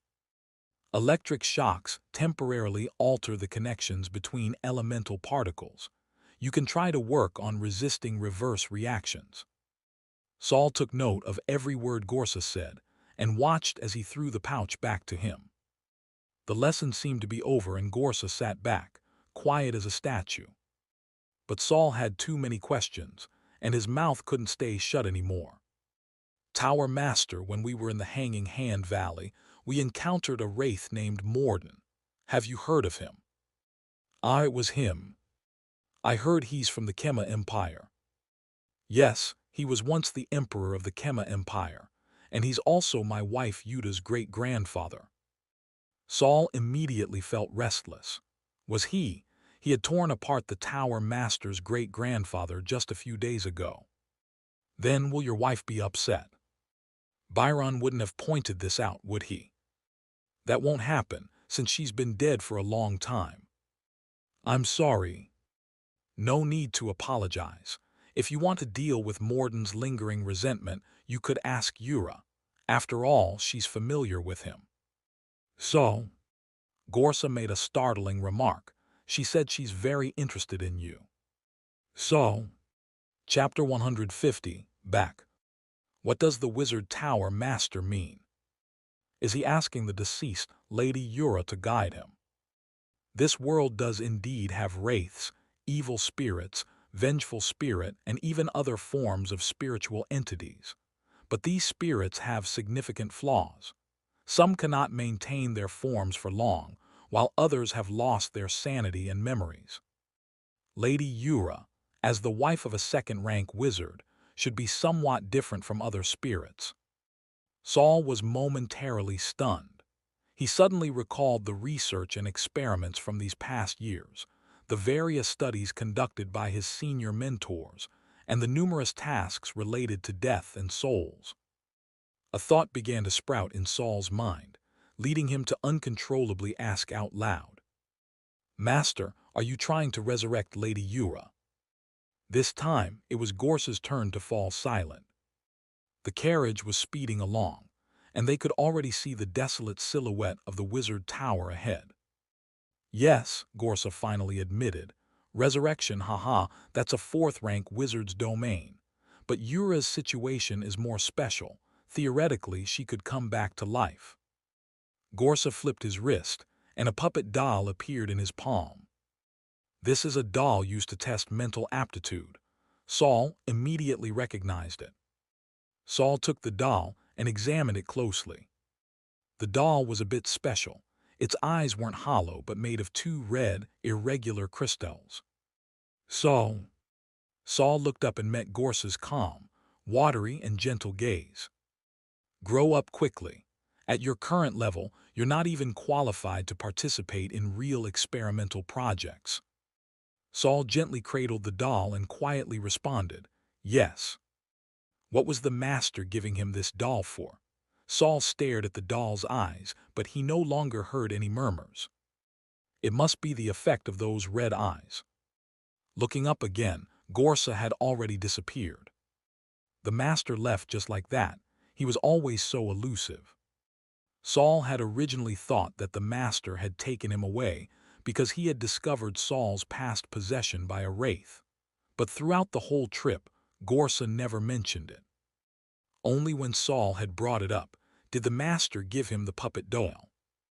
However, even though the master had left him a puppet doll, he never said how to use it. Saul looked down at the doll in his hand, thinking, Lady Yura, resurrection. He remembered the wizard Kiera, whom he had met 2 years ago. According to Senior Byron, she and Yura were sisters. She had once questioned Mentor Kaz about the progress of his experiments and threatened the Wizard Tower Master, saying she would take someone away. Could it be that she was referring to Lady Yura? Was it possible that Mentor Kaz had been helping the Tower Master to resurrect Lady Yura all along? And because of his spiritual talent, the Tower Master had taken an interest in him and started his special training. That was why he could only choose to specialize in the dark elemental attribute. That was why he would inevitably accompany death and souls in the future. That was why Mentor Kaz had made him recognize the situation and taught him to stay grounded. Saul thought deeply, gradually entering a trance. While he was lost in thought, a black, shadowy figure appeared somewhere out of his sight, slowly solidifying. It was like the deepest, darkest shadow under strong light. The shadow suddenly floated up from the wall of the carriage, landed on Saul's back, and flowed like liquid from his back to his arm. Finally, it all flowed into the puppet doll in his hand. The doll's eyes dimmed for a moment, but quickly returned to normal. At that moment, a black tendril suddenly emerged from the back of Saul's neck. This tendril was much thicker than the one he had before leaving the wizard tower. It was as thick as an adult's arm, only tapering where it connected to his neck. The tip of the tendril split open into a mouth like a shark, seemingly warning of some kind of impending danger. It moved quickly and skillfully through the air, as if searching for something. But it failed. The tendril poked Saul's cheek and then retracted. Meanwhile, Saul remained unfazed, though his eyes became even more profound. The carriage continued toward the wizard tower. Before entering the tower, Saul looked through the window at the three-masted wind sail ship docked outside. As expected, the wind sail ship was faster than the carriage. But since the master had taken him, why not directly return to the wizard tower? Was it because he didn't have the ability to teleport such a long distance, or did he need to give Saul some special instructions in this carriage? This time, Gorsa had suddenly appeared to save them and taken Saul away. This had made it clear to everyone that there was a connection between Gorsa and Saul. Once they returned to the tower, Saul would face even more complicated relationships. Most people would probably guess that Saul was the Tower Master's student. But the Tower Master indeed taught Saul, but clearly had other motives. Even Saul wasn't sure what his exact relationship with the Tower Master was. But for now, none of that mattered. Even if the Master was just using him, did Saul have the strength to resist? He could only take this opportunity to grow stronger, so that he might one day be able to control his own destiny. The moment they entered the tower, the world seemed to turn dark, but the next second, Saul realized it was just an illusion. The candle holders arranged on the walls continued to emit a pale, eerie glow. The tower was bathed in the brilliance of countless lights, every detail visible. Saul sighed, "I'm back here again." He pushed open the carriage door and was about to step out, but paused. The coachman remained in position, maintaining his driving posture, his back straight. The horses were standing still, their heads slightly lowered. But they had already lost their lives. Saul, accustomed to corpses, immediately recognized this. He squinted, not seeing any lingering spirits or signs of contamination on the bodies. Saul gently pressed his hand on the coachman's arm, confirming that the coachman had indeed just stopped breathing and his heart had stopped beating. It was as if a wind-up toy had reached its limit and wound down to the end. Just from going to pick him up, the coachman and the horses were already dead. Did they ever expect such an end before they set off? Saul sighed inwardly. This was why he was determined to walk the path of a wizard. Not lingering any longer, he jumped out of the carriage and proceeded up the nearby passage. After several turns, he found himself on the third floor of the East Tower. Though it was daytime, the East Tower was still very quiet. He didn't see anyone along the way, unsure where Senior Byron and the others had gone. But Saul wasn't in a hurry. He still had many things to do, many pieces of information to sort out. He quickly passed through the fifth floor of the East Tower and returned to his dormitory. Along the way, he only encountered a few unfamiliar low-ranking apprentices. He entered the dorm, locked the door behind him, and threw his luggage onto the floor before roughly sitting in a chair. Well, Saul thought to himself, who should I talk to first? His diary flew out, flipping to the last pages, revealing several black, irregularly shaped papers. When the pages reached these black sheets, the flipping slowed down. The three black papers stood at different angles. Herman Bill and Lord Morden. Saul smiled faintly, half closing his eyes, pretending to meditate. Suddenly, the pages of the diary fell, and white writing began to appear on one of the black papers. "Where is this place?" Someone had already come out. "Who are you?" "Who am I? You don't even know who I am. I am Morden, the greatest emperor of the Kema Empire, the greatest second-rank wizard of the Western region. I led thousands of wizards and 100,000 soldiers to defend against the demon invasion from the wasteland. No one dares to cause trouble in my territory. Who are you, not knowing my existence?" Saul blinked. "Me. I'm the Grim Reaper's scribe, specially recording the lives of you great or mundane deceased ones." Chapter 151. Saul hasn't returned. The dead, so I've already died. That's right, I died in the Hanging Hand Valley. The despicable Kina's family actually betrayed me. The vile demons of the wasteland, they even fabricated the lie about a third-rank wizard's death. Those vile, despicable people. Although the voice of the other party couldn't be heard, the diary faithfully translated Morden's unwillingness. "Yes, Your Majesty the Emperor, please introduce the magic you are good at. For example, are you proficient in soul curses?" "Soul, I have no interest in such unrealistic things. Only real power that can be grasped in one's hands fascinates me. Since that's the case, the Wraith shouldn't leave any hidden dangers in my mental realm. Of course, I still need to check carefully." Since the soul in the diary couldn't lie, Saul felt somewhat reassured. He feared that his headache might be caused by a curse lingering in his body from the Wraith. Curses are among the hardest to understand and deal with. Even third-rank apprentices rarely delve into this area of knowledge. One careless mistake, and one might be backlashed by the curse. That's why Seed truly had the determination to kill Saul, daring to use one forbidden power after another. "Well then, could you tell me more about your great-granddaughters, Yura and Kira?" "Yura and Kira. They both have wizard talent and good talent at that. Both of them are as stubborn as each other. One is obsessed with researching the mind, and the other is always refining her physical body."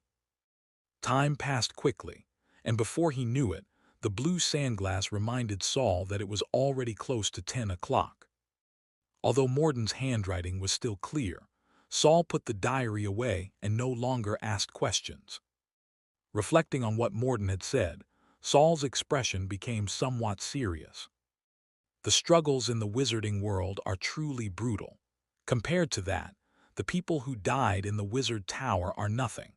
If it weren't for the human forces controlled by wizards responsible for development and continuity, this world would have long since been wiped out with few left.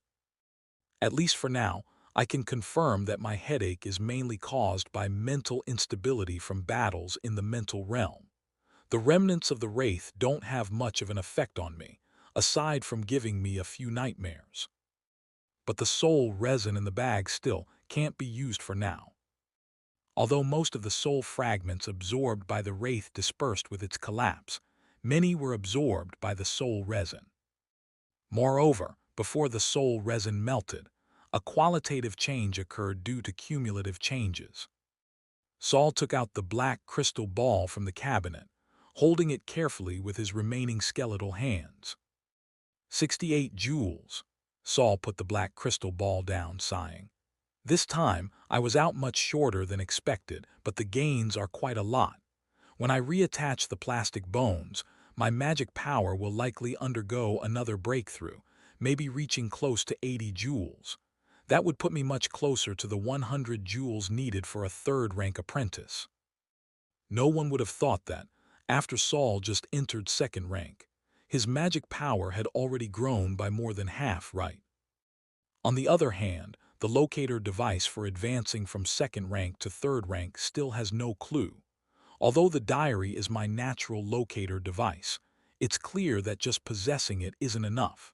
From the battles in the mental realm, I can tell that I can only use the diary like a brick, rather than directly affecting the consciousness itself like others. At this moment, a few regular knocks interrupted Saul's thoughts. It should be Senior Byron coming to find him. Still, Saul turned his head and asked, "Who's there?" "Saul, are you back?" It was Byron's hoarse voice. Saul smiled. "I'm back."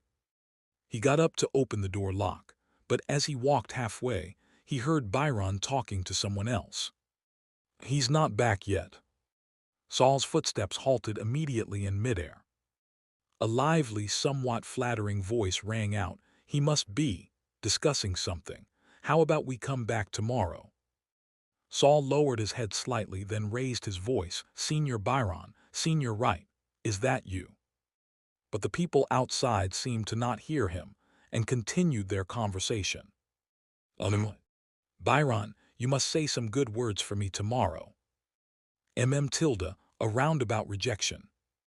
"Don't be so heartless, or I'll send you one of my maids." Tilde, another roundabout rejection. The voices gradually faded, leaving Saul standing there alone, frozen in the room. After a long while, as if coming to his senses or perhaps summoning up the courage, Saul slowly turned around and faced his body. He saw himself sitting quietly in the chair, his head slightly lowered, as if asleep. Saul stared blankly for a long time before lowering his head to look at his hands, which still had perfect skin. He trembled slightly. "I've died." He tried to calm himself. The moment he saw his body, the intense spiritual shock almost made Saul's vision blur. Luckily, he managed to stabilize his consciousness in time and didn't collapse. Impossible. He closed his eyes, then opened them again. His body was still sitting quietly in the chair. The diary didn't give a warning, and I can still sense my connection to my body. This connection, though faint, was still strong. A dead soul wouldn't have such a peaceful sense of belonging. Saul walked back to the chair, trying to sit back in his body. But when he stood up again, he was disappointed to find that he could still only stand as a soul. Turning around, he saw himself sitting there like a statue, his chest still rising and falling, but he seemed like a dead person. Saul understood.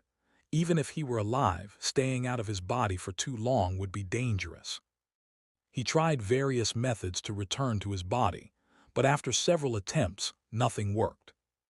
He looked at his shoulder, where the diary was now floating. This gave him a little reassurance. No matter what, the diary was still following him. Perhaps I should go outside and seek help, but I wonder if anyone will notice my presence. He walked toward the door, instinctively reaching for the handle. But his palm passed right through it, and his upper body lurched forward, running out of the dormitory and into the corridor. Saul quickly steadied himself, then tried to walk forward again, only to find a transparent barrier appeared in front of him, blocking him from moving forward. At this moment, he was exactly between the wall, facing the corridor outside while turning to see the dormitory behind him.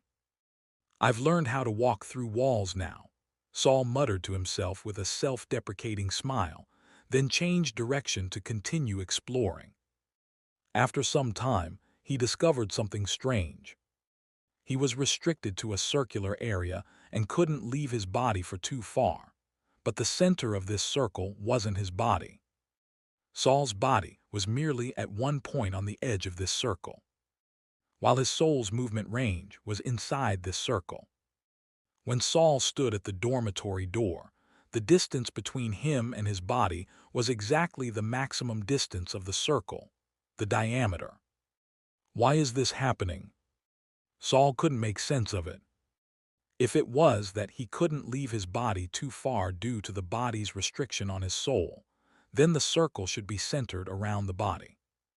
Now, however, it seemed like the point that restricted his soul's range of motion wasn't his physical body, but the midpoint between his body and his current position. Saul, after further exploration, stood opposite his body on the circumference of the circle, pondering what his next step should be. If I can't return to my body, Will I just die like this? Perhaps due to psychological reasons, just as Saul thought about this, he suddenly felt a wave of weakness deep in his soul. At that moment, the diary flew out, quickly unfolding in front of him. April 23rd, year 316 of the lunar calendar. Feeling proud after eliminating a wraith. Excited after a surge in magic power. Are you also sensing a breakthrough in your mental power? But one shouldn't get too excited. With too much excitement, you've run into a new problem. As your body and spirit both improve, they've started to fight against each other. As a poor soul stuck in the middle, you've been kicked out. Maybe you can avoid the cold wind in the diary, but your body won't necessarily withstand such emptiness for long. Perhaps it will open its arms, welcoming a new guest. Chapter 152, Why Knock on the Door? New guest. Saul instantly thought of the wraith that had been following him. The wraith that no one else could see except for him. Even the tower master hadn't noticed it, or if they had, they might not have intended to intervene. Even without the wraith, leaving his body in this strange wizard tower was definitely not a wise choice. Although I was expelled, it was just because of the physical transformation happening unconsciously. My body and soul should still be the most compatible with each other. Saul looked at his own body, planning to approach and try again. But as soon as he raised one foot, he suddenly put it back down. Wait, my range of motion is a circle, but my body is on the circumference. From my perspective now, my body is at the top of the circle, while I'm at the bottom. This scene feels very familiar, extremely familiar. The human monster movement diagram. Saul raised both hands in front of him. These hands in his soul form hadn't undergone any body modifications. They were human hands. But Saul hadn't noticed before. These human hands weren't those of a 14-year-old boy. These were the hands of an adult. These are my hands from my past life. Saul raised his head again, carefully observing the rest of the room's furnishings. Finally, he confirmed that his current height was slightly higher than when he was in his body. This was an adult's height. I'm not Saul, this is my true soul, but for the body sitting here. I'm the monster. Saul's heart felt as though it was floating, without a solid foundation. Because I'm not the true owner of this body, is that why I can't return? Thinking of this, Saul shuddered, but at the same time it made him clearer-headed. Now is not the time to get entangled. What's important is to return quickly. Saul smiled bitterly in his mind. Master Kaz was right. The more you know, the more you realize how much you don't know. Saul pushed aside the disordered thoughts and focused on analyzing the characteristics of the human monster movement diagram. Having studied it for more than 2 years, Saul had some ideas. He stood at the furthest point from his body. Now I am the monster. I need to return to being human. He started walking along the edge of the circle in a clockwise direction, step by step, slowly approaching his body, imitating the movements from the erosion diagram. The first step brought a slight difference in feeling. But it was vague, so Saul didn't think too much about it and took the second step. The third step, then the fourth. This time he could clearly feel a change, like his foot being shoved into an ill-fitting shoe. At first it was uncomfortable, but as he kept walking, he started to get used to it. Maybe the shoes were stretching out, or maybe his foot had gotten accustomed to the pain. Change was a good thing. Saul continued moving forward. However, just halfway there, from the corner of his eye, he suddenly saw a dark shadow emerging from the direction of the desk. Focused on mimicking the erosion diagram's movements, Saul didn't dare to move recklessly, keeping his pace steady. He knew that if he broke out of this immersion, all his progress would be wasted. The shadow stood still for a moment, then began to approach Saul's body.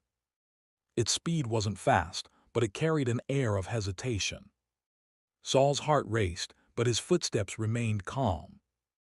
As he walked, the angle changed, and the shadow's form gradually became clearer. Its features were blurred, but it had a pair of red eyes that curiously gazed at Saul's body. It was that curiosity that brought it closer and closer to Saul's body. At the same time, Saul's soul also drew nearer to his body, filled with anxiety. The shadow seemed to notice something was off, and cautiously reached out its hand toward Saul's body. Saul was only 2 steps away from his body now. The black hand was getting closer. But Saul could only continue walking at his original pace.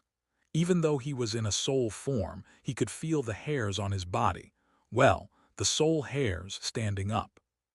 The shadow's hand inched closer, its fingertips brushing through the messy hair, almost touching Saul's forehead. Finally, Saul took the last step and stood on the spot where his body was.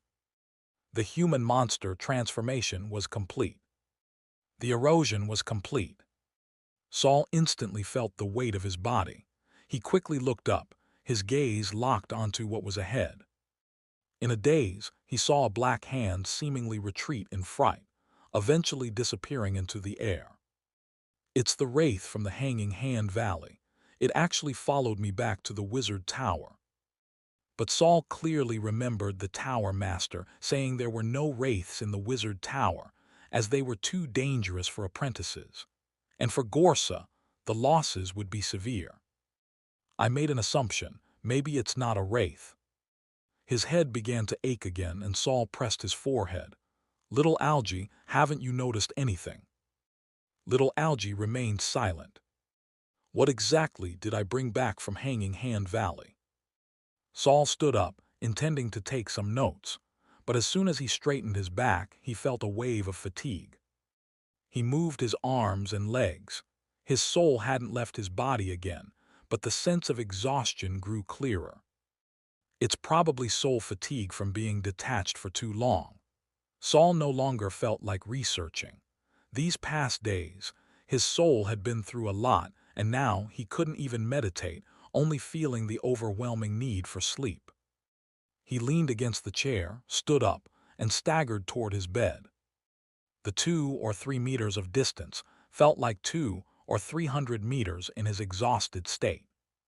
Finally, when he reached the bed, his head hadn't even hit the pillow before he was already asleep.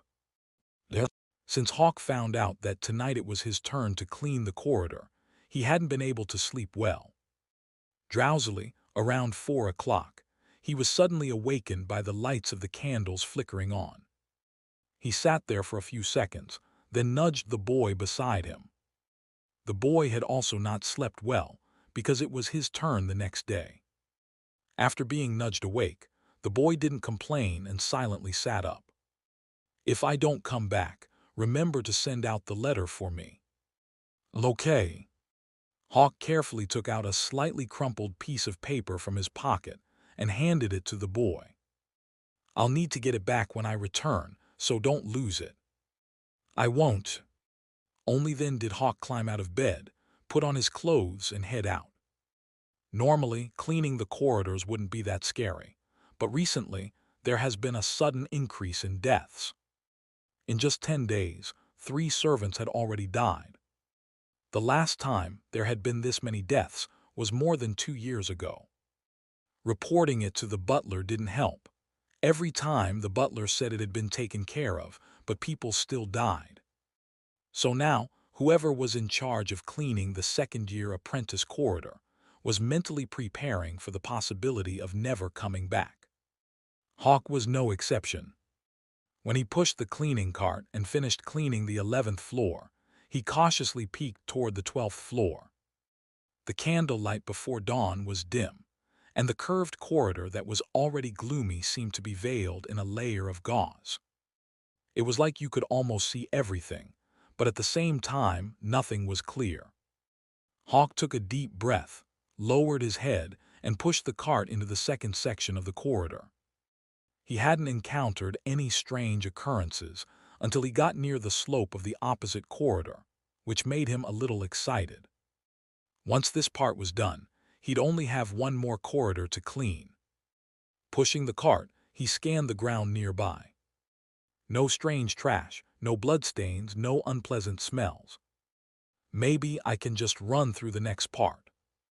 But just as Hawk was about to push the cart past the penultimate room, he suddenly heard a knock on the door.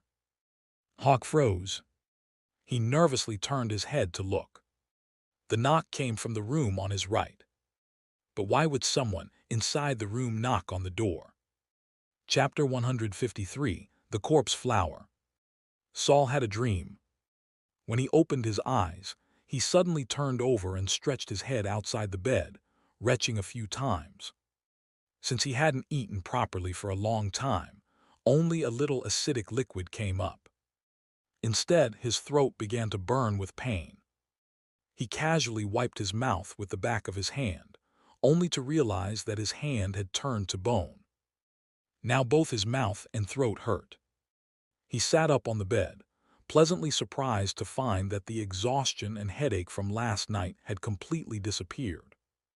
Is sleep really this effective? Does that mean I was wrong to replace sleep with meditation all this time?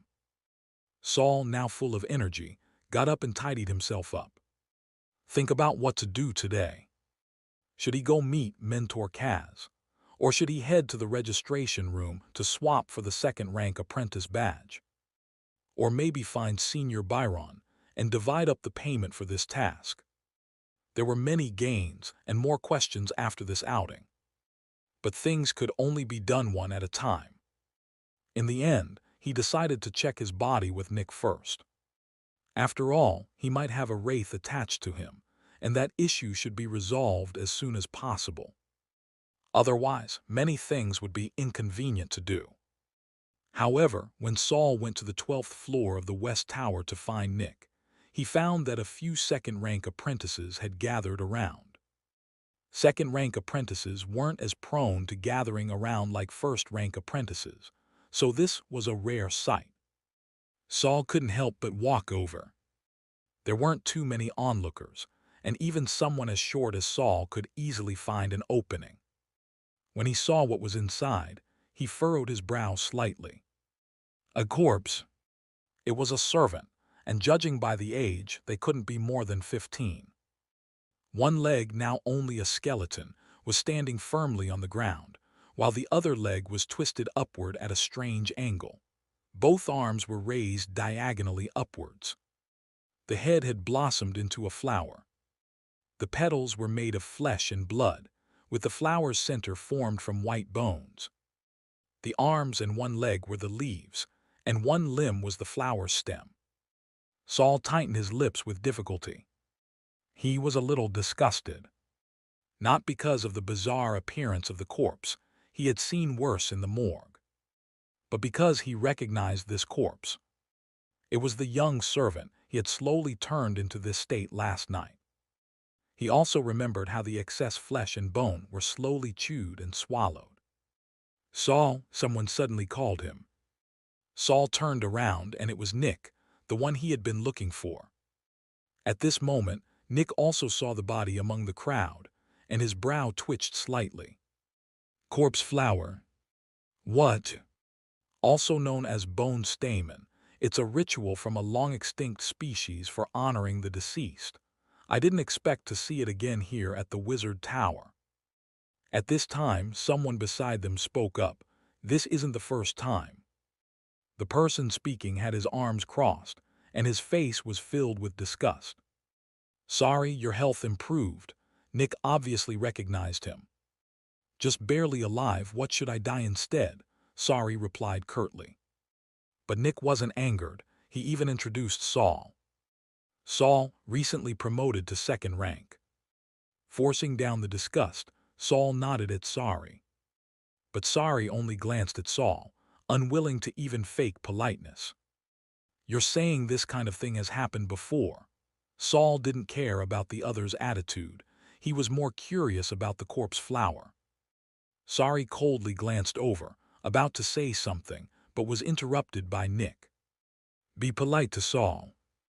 Sorry looked surprised at Nick, and seeing that he wasn't joking, he awkwardly responded to Saul. This is already the fourth one in the past half-month.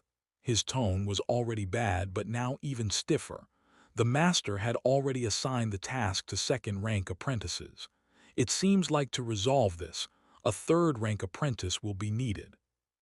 Sari seemed to feel itchy, and he raised his hand to scratch his cheek. He scratched too hard, and his sharp nails pierced his skin, with a few drops of blood seeping out and soaking into his nails. But neither Sari nor Nick seemed to care. Happy now? Sari looked at Saul, now with a hint of scrutiny. Saul didn't hold back and continued asking, "Who do you think might be doing this?" Maybe because of Saul's natural attitude, Sari subconsciously answered, "Maybe it's some hopeless second rank who couldn't advance." After saying that, Sari turned and walked off, not giving Saul any more opportunities to ask. Nick stood by, enjoying the show, and then said to Saul, "Are you here to move in, or did you come to see me? I want you to check again to see if there's a wraith attached to me." Nick readily agreed, "No problem, let's head to the lab." Sitting in the experimental chair again, Saul's mood was very complex. "It's just a check for wraith, don't turn the power up so high." "No problem."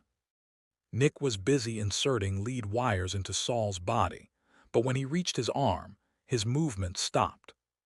"Your hands are like this." Saul looked at his skeletal hands, and it was indeed impossible to insert the needles. "I'll deal with the problem with my body first." Nick tried inserting the needle into the crevices of the bones but failed. With a sigh, he threw the wires on the ground. "Forget it, it's not like we're missing these. Shall I start now?" Maybe after the warning, Nick didn't turn the power up as high. Or maybe Saul, now 14, had stronger willpower than before. In any case, this time, he didn't lose consciousness with the comfort. He even had time to recall last night's dream. In the dream, he had been walking through a frozen wasteland for a long time. Finally, he found a little house with candlelight shining out of the window. It must be warm inside. That's what Saul thought at the time. Even though it was cold and he was starving, he controlled himself and knocked politely on the door. Someone was inside. He was sure of it, but they refused to let him in. Saul got angry. He felt that even if they didn't want to give him food, they should at least let him in to escape the snowstorm. How could people be so selfish? So he knocked harder. A faint laugh came from inside the room, as if mocking him for being a pathetic beggar. Saul became angrier. He slammed the door even harder, swearing to show the people inside what he was capable of. Finally, with his persistent efforts, the door lock loosened. He kicked the door open, and what he saw was a table full of delicious food. Saul couldn't hold back anymore and rushed in. He no longer cared about revenge. He just wanted to eat all the delicious food. But as soon as he took a bite, the tough and inedible meat, mixed with a strong blood scent, immediately awakened Saul's consciousness. Finally, he realized he was dreaming. But in this dream, he couldn't control his actions at all, not even moving his eyes to look around. His eyes remained fixed on the bloodied boy in front of him. His stomach burned with hunger, his tongue screamed that it wasn't enough. It wasn't enough. And so Saul, while remaining conscious, watched himself cruelly murder the boy. After enjoying the feast, he personally folded a fake flower and left it in the room, as a token of appreciation from the host. Damn! Saul suddenly opened his eyes, the feeling of disgust completely overtaking any remaining comfort. Nick, on the other side, stared at him blankly and put down the operation panel. "Why do you look so bad? Did I mess up the parameters?" Saul took a deep breath, pulling himself away from the memory. No, Saul didn't want to answer that question. "Did you find anything on me? Any wraith?" Nick could feel Saul's irritable mood, but since Saul didn't want to talk about it, he didn't press. "No, there's nothing, except for that little thing at the back of your neck. There's no other presence. If you think it's a wraith, it might just be some lingering trace. It will probably disappear in a couple of days. Nick walked over to help Saul unfasten the restraints. Thanks. Don't mention it. Nick hesitated for a moment before asking a question that had been on his mind all night. The Tower Master, he really is your... This matter isn't to be discussed. I understand. Nick immediately stopped his curiosity but still gave Saul a reminder. Just so you know, there was more than just me on the boat that day. This matter is likely to get out. Saul wobbled his wrist. The electric shock just now had activated the anti-electric field etched into his bones, and now his joints were a little sore. It's fine, he said. After all, the Tower Master had been the one to reveal it to the public, and Saul didn't care whether this secret would be leaked. Suddenly, a thick black tentacle stretched out from behind Saul's neck, dropping to the floor. The tip of the tentacle split open like a shark's mouth, and a black tongue came out, also drooping to the floor. The mouth continued to breathe heavily. Nick, it has a long reaction time. So, Chapter 154, New Job. Due to the embarrassing little algae incident, Saul sat in Master Rum's laboratory for an additional 10 minutes before heading out. When the little algae suddenly appeared from behind his neck, Saul initially wondered if the wraith had attached itself to the algae. However, after seeing the algae's later behavior, he felt confident that this was not the case.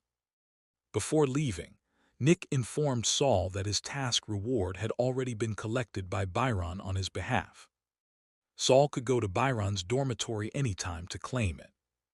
Since Saul had been a first-rank apprentice when he took the task, only assisting in the task had been registered, so Byron was fully allowed to collect his share of the task reward. Even if it wasn't returned to Saul afterward, the registration office wouldn't intervene. But for Saul, this was the least of his concerns. Byron had helped him more than once, and had even saved his life twice. Even if these contributions were given to Byron, Saul didn't mind. Moreover, the biggest gain from this mission was actually in Saul's hands. The knowledge of 2 third-rank apprentices and a second-rank wizard was all contained in the diary. Even though part of their memories were lost due to their deaths, the remaining knowledge was still a vast treasure trove for Saul. This time, Saul had gathered a considerable amount of soul fragments, so he didn't need to worry about the 3 black papers losing their consciousness too quickly due to insufficient soul energy. For a wizard, nothing was more valuable than knowledge. Excited by his haul, Saul temporarily forgot about the shadow following him. He went to the registration office to change his name tag, and then headed to the morgue on the 2nd floor of the East Tower. Before leaving the tower, he reported to Master Kaz about his potential 2-month absence. Since Byron was also Kaz's apprentice, he wasn't angry about Saul temporarily leaving the morgue work, and instead selected a new arrival in the tower over the past 2 years to temporarily take over Saul's duties. Now that Saul had returned early, he was naturally going to take over his work again. Saul had assumed that there would be no one in the morgue at this time of day, but when he pushed open the morgue's blood-red door, he saw 2 figures standing in the center of the room. Kurum, a first-year apprentice, was dancing with a female corpse that was a head taller than him. They were both fully dressed, moving in sync, and although there was no music, they seemed fully immersed in the dance. If it wasn't for the woman being headless, Saul might not have realized the identity of his dance partner. Kurum, Saul called out, breaking the charming atmosphere. Ah, Senior Saul, Kurum, with his red curly hair, stopped dancing without the slightest embarrassment, smiling and greeting Saul. He had the female corpse remove her long dress and lie back on the conveyor belt. "Is this your magic?" Saul asked, still stunned. He had never seen such a spell, and it didn't seem like one a first-rank apprentice could master. Kurum, looking like a shy big boy, scratched his nose. Actually, it's a magical trick combined with my talent. The gorgeous long skirt dropped to the ground, turning into an old bed sheet. Talent, Saul thought that if it was just a magical trick, he could do it too. But making a corpse follow instructions and move so fluidly was not something that could be done with a first or second rank spell. Companion Fairy. An old, hoarse voice came from behind them. Both turned to see Master Kaz walking in, hands behind his back. Such talent is rare. It's said that it was a blessing from a fairy at birth, Kaz said with a slight grin. Of course, some say it's a curse. Despite hearing the word curse, Kuram's obedient expression didn't change. Saul was intrigued by the companion fairy. Companion fairy, I think I've read about them in some book. A companion fairy is an invisible fairy that ordinary people can't see.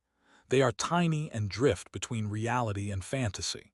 The weaker ones can only slightly influence reality, while the stronger ones can pull people into the fantasy world.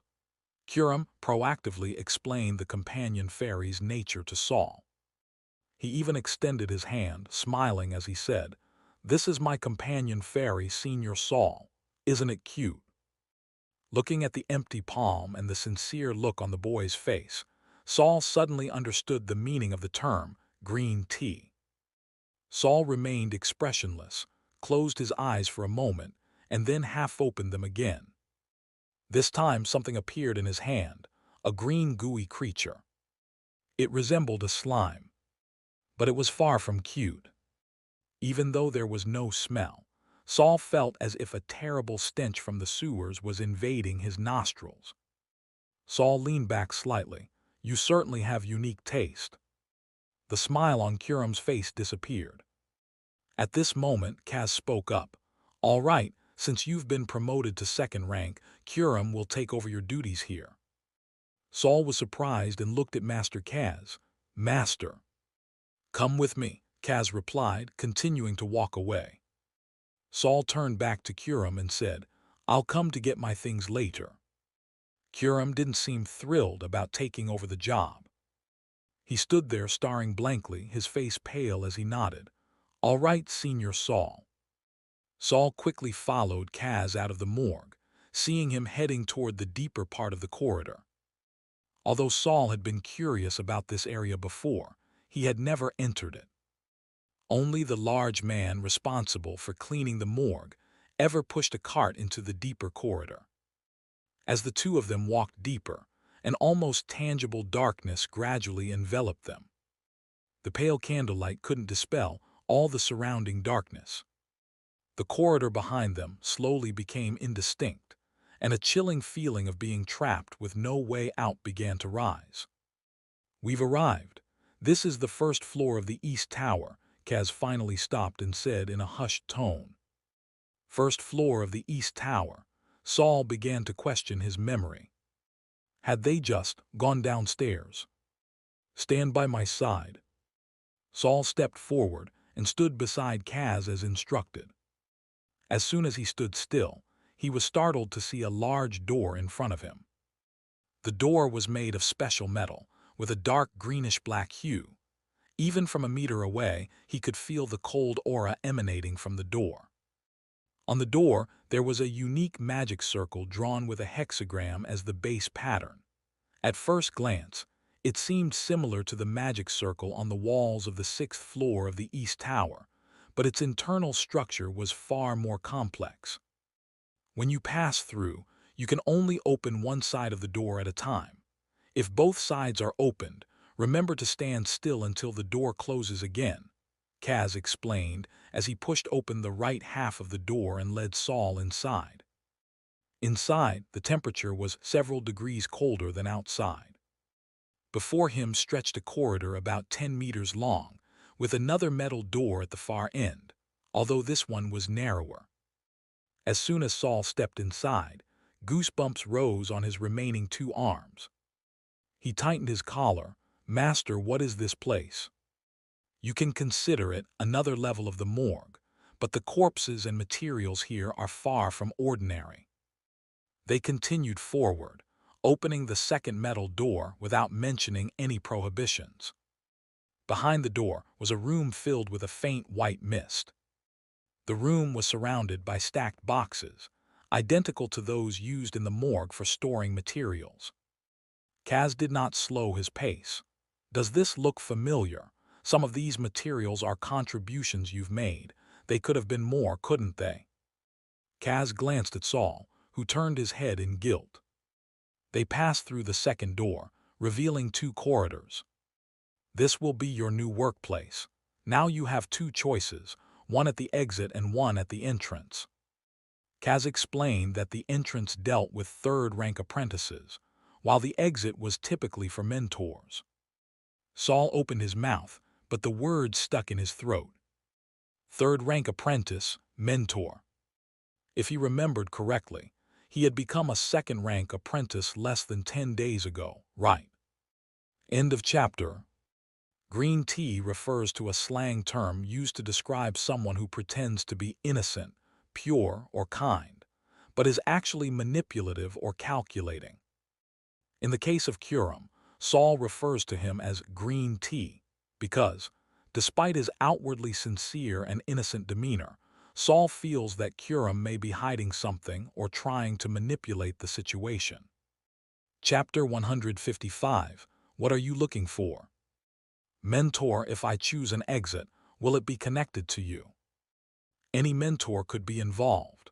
The projects that Mentor Taelai is researching are mostly related to death, Mentor Kaz said with a hint of meaning.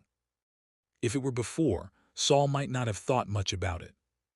But ever since he learned that the tower's main goal is to resurrect Lady Yura, he immediately guessed that these research projects might all be related to the resurrection of Lady Yura. If that's the case, then the Tower Master Gorsa is surprisingly a sentimental person. It just doesn't seem to match his appearance or personality. Mentor, I'd like to choose the exit-related work. Saul didn't keep Kaz waiting too long and made his decision. You're as bold as ever, Kaz said, a strange smile showing on his eerie face. It was unclear whether he was pleased with Saul's choice. He turned to face the corridor on the right and raised his voice, Kyujin. After waiting for about 10 seconds, a tall man walked out from the heavy door on the right side. He appeared to be nearly 2 meters tall, and now Saul looked like a little guy in front of him. The nameplate on his chest clearly indicated that he was a third-rank apprentice. When will I grow taller? As Kyujin approached, Saul lifted his neck slightly until it reached a rather awkward angle. In front of Kaz, Kyujin made an effort to calm himself, but the downturn of his mouth revealed his reluctance. Mentor Kaz. Get ready now and hand over the work to Saul. Kaz didn't explain, didn't introduce Kyujin, and didn't give Kyujin any chance to argue. He directly announced the final decision. Kyujin looked at Saul, noticing his new nameplate on his chest. His cheeks puffed up and deflated again, repeatedly. He couldn't hold it in and spoke up. Mentor Kaz, letting a newcomer take over the work. What if he messes it up? That's his problem. Kaz waved his hand impatiently. He was always intolerant when it came to these matters. Kyujin had no choice but to swallow his complaints. If Kyujin, who was standing here, were only a second-rank apprentice, he wouldn't dare to say another word. Understood. Kyujin lowered his head and turned to Saul. Come with me. Saul followed Kyujin and took a few steps, but then he realized that Mentor Kaz didn't follow them. He turned to look at Kaz, only to find the man staring at him with a complicated expression. Seeing Saul turn around, Kaz's emotions vanished beneath the wrinkles on his face. Go ahead, what, do you still want me to see you off? Saul paused and bowed deeply to Kaz. Mentor, take care. Kaz snorted lightly, turned, and walked quickly away with his hands behind his back. Saul turned back and saw that Kyujin had already almost reached the door. He hurried to catch up by running a couple of steps. There are hundreds of materials here, but the most common one is this, Kyujin said, forcefully pushing open the heavy door. Behind the door was an exceptionally bright world. There were so many candelabras that Saul was momentarily blinded by the light. Once his eyes adjusted to the brightness, he saw that inside the door stood many people. His heart skipped a beat, and he immediately held his breath, walking slowly behind Cugin. Behind this third door, there were over 100 people standing in perfect rows. They were spaced a meter apart, with their legs together and their hands naturally hanging down. They looked like they were standing at attention. But they all had their eyes closed, and their skin looked as pale as paper. Upon closer inspection, not one of them was still breathing. These were all dead people. Scared, Cugin closely watched Saul's reaction, seemingly eager to see him falter. But Saul, though his face became more serious, didn't lose his composure. "I'm fine. I used to work in the morgue on the second floor and saw all kinds of strange corpses." "Ha," Cugin sneered, the corner of his mouth curling up. "What you've seen could only be called corpses. The people in front of you were at least second-rank apprentices when they were alive." At least second-rank apprentices. Now Saul was a bit surprised. Does that mean there are many third-rank apprentices here? "The strongest here are the true wizards," Cugin said, enjoying the sight of Saul's wide eyes and slightly open mouth. But Saul quickly reined in his emotions and immediately asked, "Managing these corpses must have a lot of rules and taboos, right?" "There are only two taboos here. First, there must always be at least 81 candelabras lit in the room. Second, materials with numbered labels must not be touched or moved. The fewer the taboos, the more serious they are. There are many rules, though. They're all written in the manual over there. You can read it slowly later." Saul firmly imprinted these two taboos in his mind, but he still maintained a sense of skepticism. "Senior Cugin, are these two taboos also written in the book?" "Yes, they're on the first page. Don't worry, I won't lie to you." Cugin stepped forward. "If I don't do my job properly during the handover, I won't be able to get away with it either." As Cugin, tall and broad, passed by one of the corpses, his arm brushed against it, causing the corpse to tip slightly. He immediately stopped and propped the corpse upright. Saul silently noted this, and thought he'd check the manual later to see if there was a rule about this. After passing through the crowd of dead bodies, they reached the usual tall cabinets of the storage room. On the cabinets were various containers and equipment. Bottles, jars, boxes, bags, as well as metal racks, flowing soil, and more. Saul followed Cugin into the central aisle between the cabinets. At the end of the aisle, there was a spacious area. This should be where Cugin usually studied and researched. Saul immediately saw a 5-meter-long table, as well as cabinets nailed to the walls and floor. The table was very clean, clearly arranged deliberately. It was unclear whether this was Cugin's usual habit or if it had been tidied up in anticipation of Saul's arrival. If it was the latter, it would suggest that Cugin had already known his job might be handed over to a new person before Saul came. Saul thought to himself, "Perhaps this task was actually arranged for me by the tower master." After all, Gorsa was the first person in the tower to know that Saul had advanced and was about to return. Moreover, Saul had suspected for the past 2 years that the opportunity to work in the morgue was also arranged by the tower master behind the scenes. What the tower master values must truly be his sole aptitude. Cugin took out the rule manual and handed it to Saul, along with 3 large quill pens. The pens were exaggeratedly large, each longer than Saul's arm. "These are communication pens. Once the mentor has a need, this pen will write the request on paper. Although mentors mostly issue requests after 3 p.m. if it's urgent, they might have you wake up in the middle of the night to prepare something. You can keep one in your dormitory for backup, or you can choose to stay here." "Stay here?" Saul was surprised. "Aren't we required to leave the East Tower by 8 p.m.? Kyujin moved his things to a trolley beside the table. This place is one of the most dangerous in the East Tower, but it's also one of the safest. After quickly moving all his things, Kyujin pushed the trolley and glanced sideways at Saul, looking down on him from above. As long as you don't break the taboos. With that, he pushed the trolley out of the room. The hourglass clock ticked behind Saul as he turned around, and saw that it was only a little past 9 a.m. Saul picked up the manual and flipped through a few pages. Second Morgue Rules. There were several pages filled with writing, but the back pages were blank, seemingly waiting for someone to add new rules at any time. The two taboos Kyujin mentioned were indeed prominently written on the first page. Aside from these two taboos, no other information was recorded on the first page. Saul flipped through the whole book, checking every page, and found no signs of erasure or magic residue. He then placed the manual back on the table. There's still a long time until 3 p.m. Saul's skeletal fingers tapped lightly on the table, producing a crisp sound. I'll check my body and soul again. Maybe a more professional person can help me find where that shadow is hiding. Although Byron and Nick had checked and found no other souls within him, Saul was certain from last night's experience that there was something ghostly hiding around him.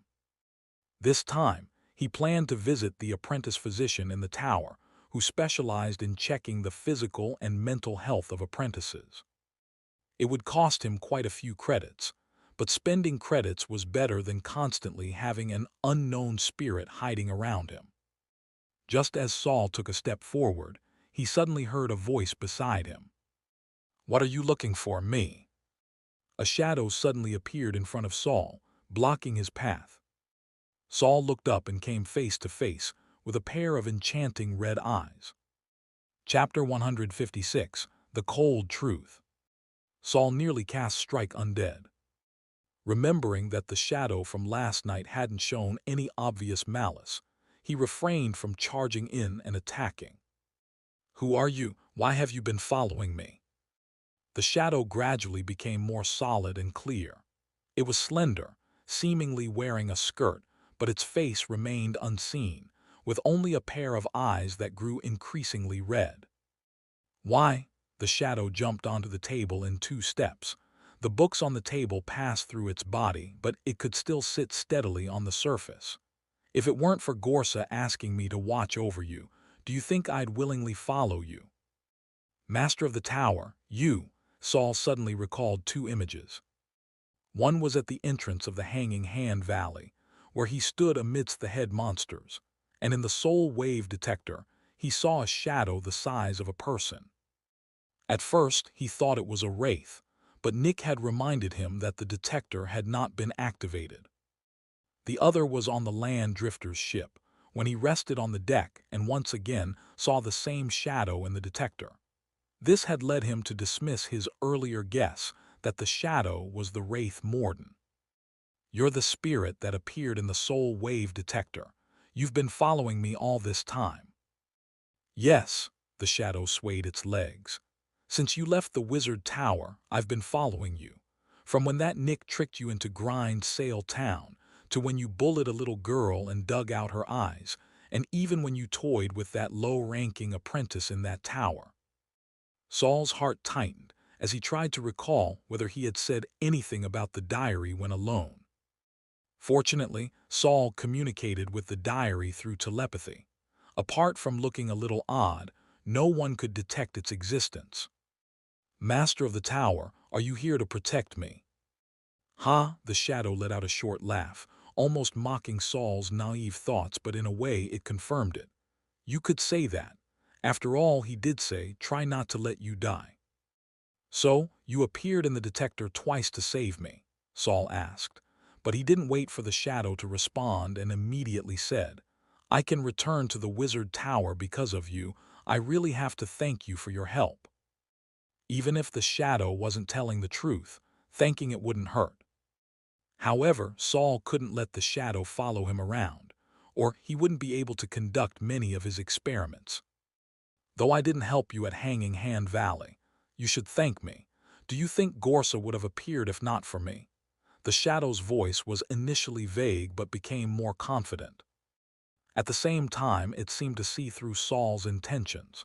You want me to leave, don't you? HMPH, do you think I want to stay next to you, such a boring guy? Looking at your research, it's just pathetic. The shadow's voice rose a little. I'm only here temporarily, because Gorsa asked me to stay and answer your questions about Morden. Saul abruptly looked up, staring at the shadow's pair of bright red eyes, and quickly took out the puppet doll Gorsa had given him. The eyes of the doll were now even more red. Your Lady Yura. Could it be that what Gorsa meant by Yura's uniqueness was this? This strange form was indeed unlike a regular spirit. Her personality was also like a little girl. As soon as the shadow heard Yura's name, her voice turned cold. Though her face remained hidden, Saul could feel the shadow's anger. I'm not Yura, she snapped. I'm just a replica made by Gorsa to resurrect his wife. Saul gasped, a manufactured soul. Forget it, what's there to explain to a second-rank apprentice? You can call me Vinny, but I have no relation to Yura, not even half a character. The shadow, now calling itself Vinny, wagged a finger at Saul. This shadow's personality fluctuated wildly, sometimes lively, other times gloomy, just like a wraith. All right, let's not talk about that. Vinny crossed her arms, though they disappeared when she did so. What do you want to know about Morden? After being possessed by a wraith, will it have lasting effects on my body or mind? According to Byron, after Saul defeated Morden, not only did his hands melt away, but his body nearly dissolved entirely. Though later, somehow, Saul returned to normal, this incident still troubled him. Yes, most people possessed by wraiths are left with severe effects, Vinny began, her tone now more lively as if she found the topic interesting. You were possessed by a true wizard wraith. Normally, even if you were saved, you'd be sick for years or go completely mad. That level of contamination isn't something to joke about. Vinny jumped down from the table and walked around Saul, her hands behind her back. But your soul resin blocked most of the dangerous soul energy for you. The parts that couldn't be absorbed strangely dissipated after the wraith died. She moved behind Saul, her black silhouette's arm pressing against the back of his head. A chilling breath spread through Saul's pores, freezing his skin and muscles. But as soon as he came back to his senses, he realized it was just an illusion. His skin was still fine. Your mental power is extremely strong, and combined with that magic circle, it affected Morden's consciousness. I suspect that's why you survived. But here's the strange part. Although Morden's consciousness was shattered, he should have had the chance to escape, yet he vanished completely without a trace. Vinny walked around to the front of Saul again. Her black silhouette's arm moved from his head to his forehead. Saul looked up at Vinny, his gaze steady, not flinching. Just like a tough bone that automatically turned into mush. Not only did it leave no remnants to affect your cognition, but it even helped enhance your mental power a little. Is this Morden's anomaly, or is it something special about you? Clean and neat.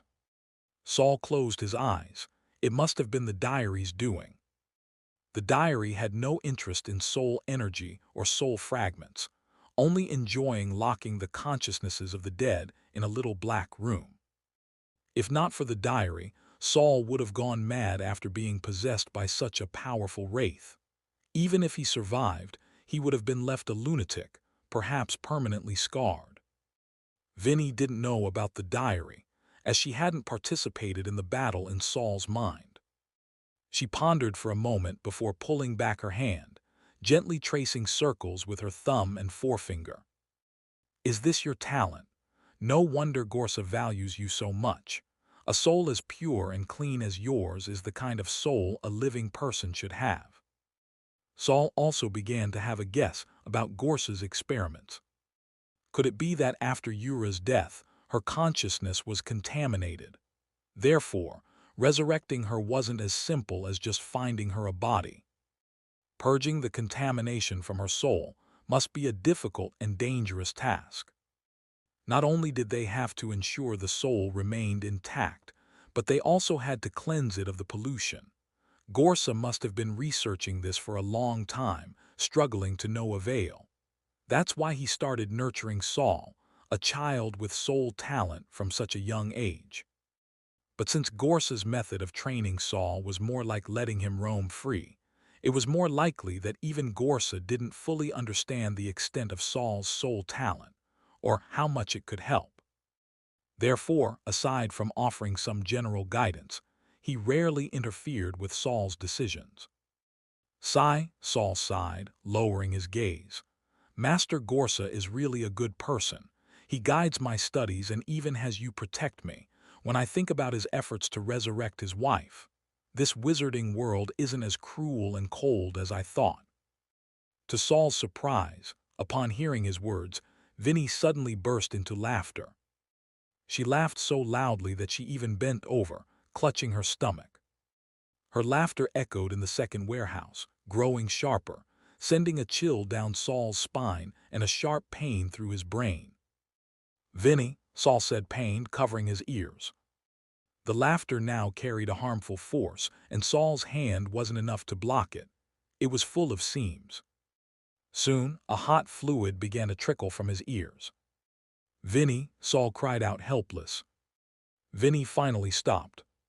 She turned around, and her bright red eyes faded, becoming dim, as though covered by a layer of water.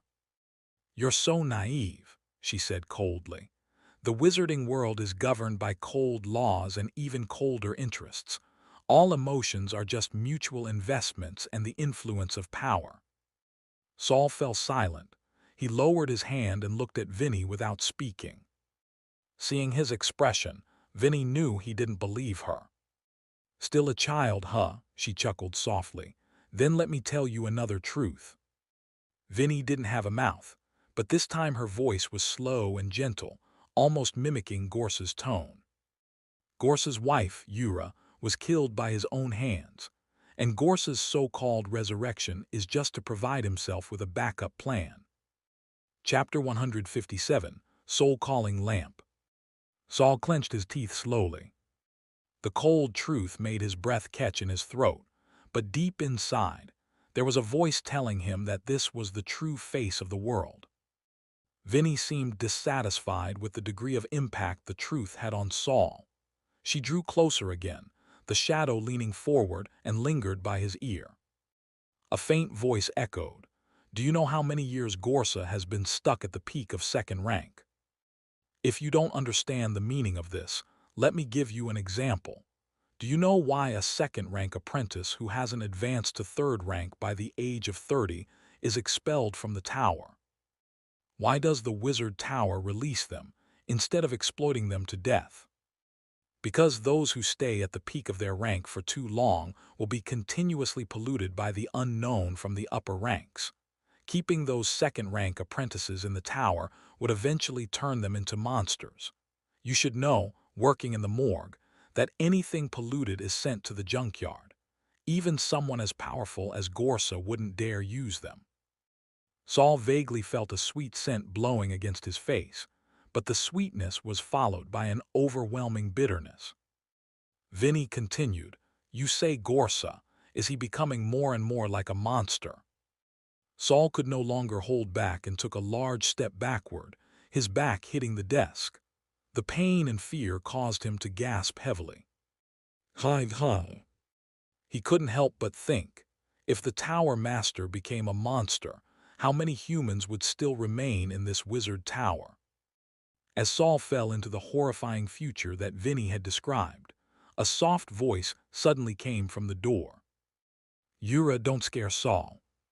Saul and Vinnie turned their heads simultaneously and saw Gorsa, wearing a red-brown cloak, walking from the center of the bodies.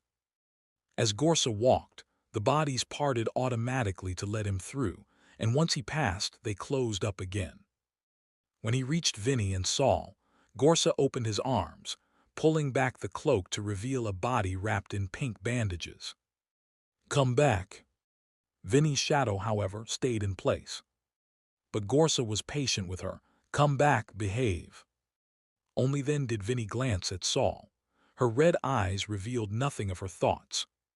She walked over, opened her arms, and embraced Gorsa, before dissolving like raindrops on the surface of a lake, merging with his body and disappearing. Saul snapped back to his senses. When Vinny turned to look at him as she left, he seemed to glimpse a beautiful yet cold woman's face. Gorsa withdrew his hand, and his large cloak swept gently, covering his body once more. He lowered his head and spoke softly to Saul. Don't worry about Yura's words, especially those about resurrection.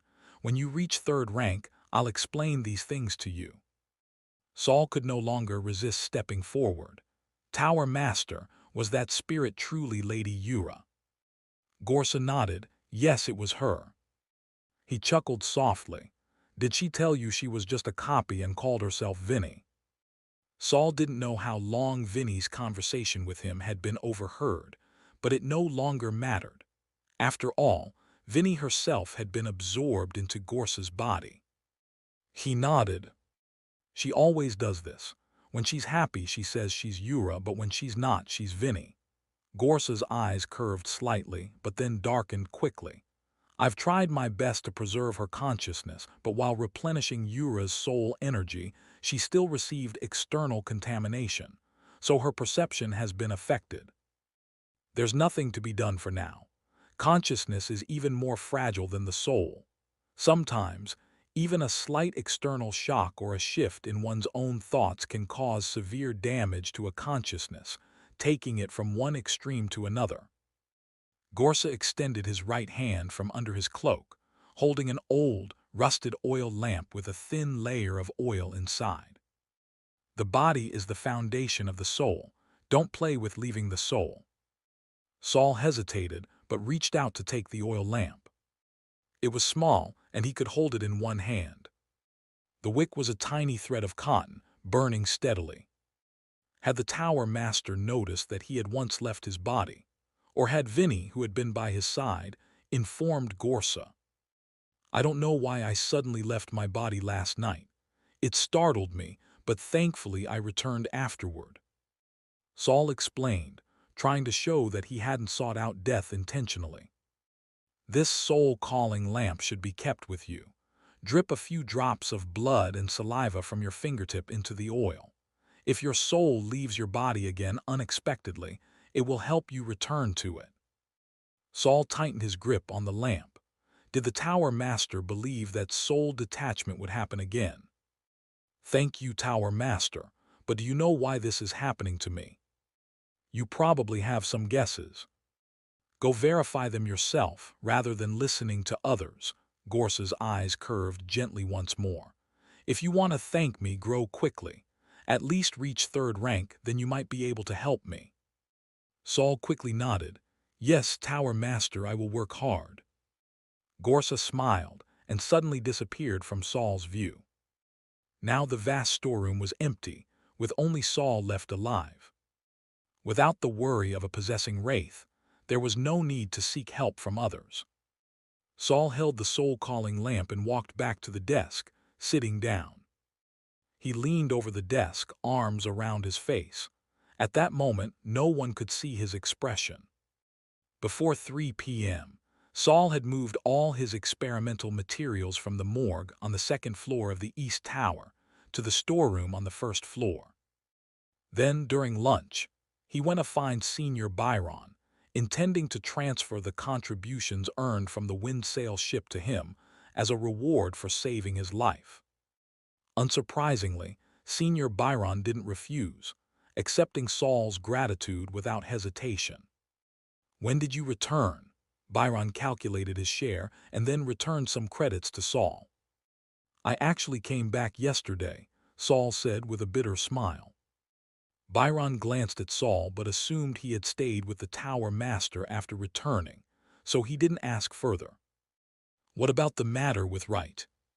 Saul knew what Byron meant and smiled. His actions at the time were actually the norm in the wizarding world. I was more surprised that you came to find me.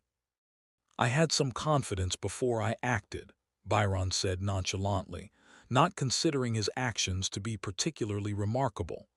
If you had died, I would have fled immediately, without avenging you. Saul shook his head. Senior, don't you care about this life-saving grace? I just did a bit of assistance. Your survival was due to your own strength. As for that little bit of gratitude, Byron lifted the ledger in his hand. It's been paid off.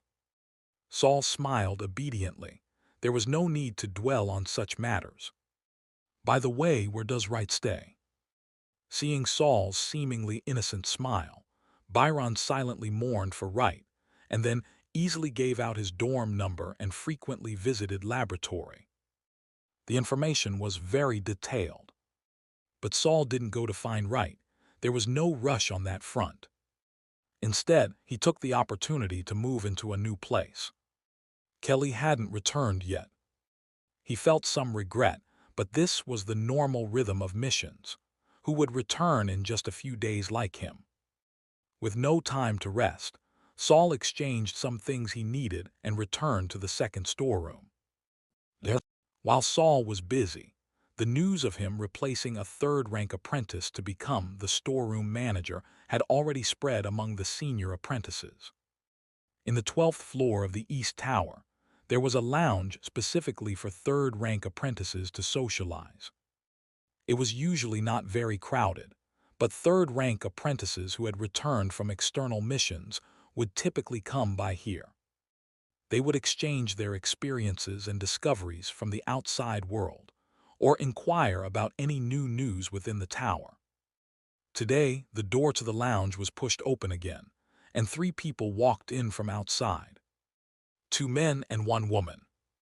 The first man had a flamboyant demeanor, the second one had a grim expression, and the third woman wore a large hood that covered most of her face, leaving only her fair and well-defined chin exposed. The 2 people who had been talking in the lounge stopped immediately when they saw the newcomers.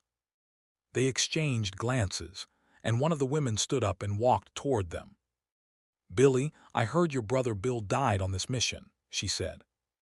The man with the grim expression lifted his head and replied coldly, "Oh." Chapter 158, What You Fear is What Comes. At this moment, the first man who had entered with a flamboyant demeanor stopped in his tracks and looked back at Billy. "Don't you care that your brother is dead?" Billy, however, was completely indifferent as he continued walking inside and found a document to look through. "If you care, then you care." The first man, having been rebuffed, wasn't angered. Instead, he asked with interest, "Anything new in the tower these past 6 months?" "Jiro, you just want to know who else is dead, right?" the female apprentice who had walked over said, flashing a charming smile as she placed her elbow on Jiro's shoulder. Jiro pushed her arm down with one finger.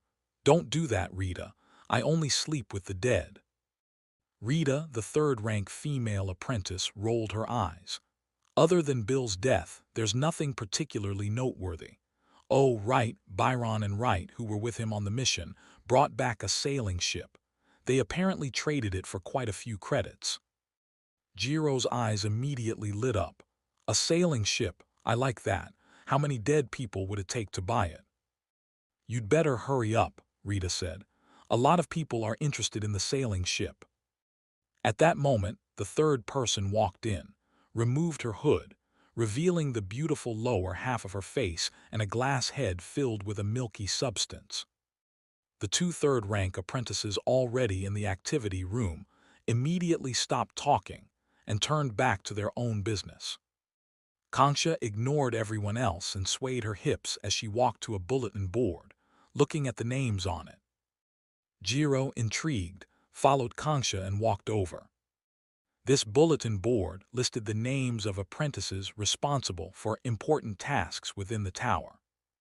Every time Kanksha returned from the outside, she would come here and look over all the names. Usually, she would leave right after looking, but today, one of her eyes lingered on a particular name for a long time. Soon more eyes appeared, all focusing on that one point. Jiro followed Kangsha's gaze and read the name out loud. Second warehouse, Saul. He scratched his chin. Never heard of this name. A third-rank apprentice who joined from the outside. I really want to meet him. I advise you not to mess with him, hehe. Another person entered the activity room. It was the president of the Mutual Aid Society, Lakai, accompanied by the towering and recently unemployed Kyujin. Lakai was the one speaking. Both Jiro and Kangsha turned around. Kangsha remained expressionless, while Jiro looked even more interested. Oh, could he be another person with a background like you?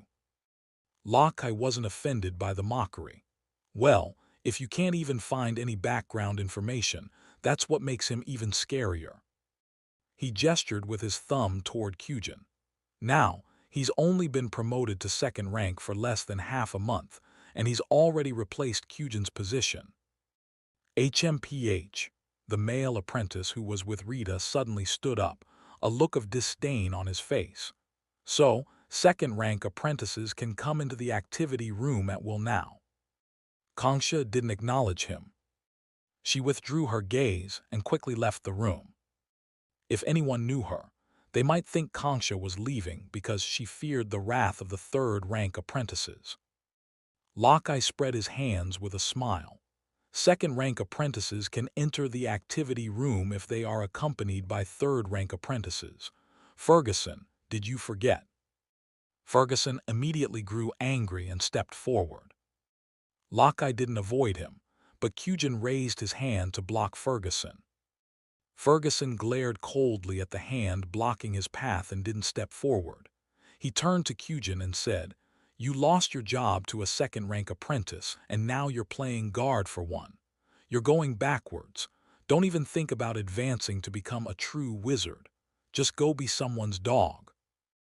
Kyujin's face turned bright red, and he almost made a move. But Ferguson simply bypassed them and left the activity room. Kyujin glanced around.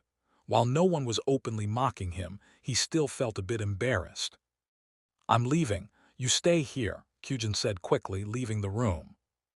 Lakai, left behind in the activity room, wasn't angry. He just shrugged and sighed. They really get along well, don't they? Rita, who had just dismissed Kangsha, now walked over, lifting her chin. "Did you get the things I wanted?" Lakai's smile grew brighter. "Of course, we're the Mutual Aid Society. If Sister Rita is willing to join, I can give you a discount." Rita raised an eyebrow. "How much of a discount?" Lakai gave a figure. Rita, seemingly unconcerned, said, "Then I'll join."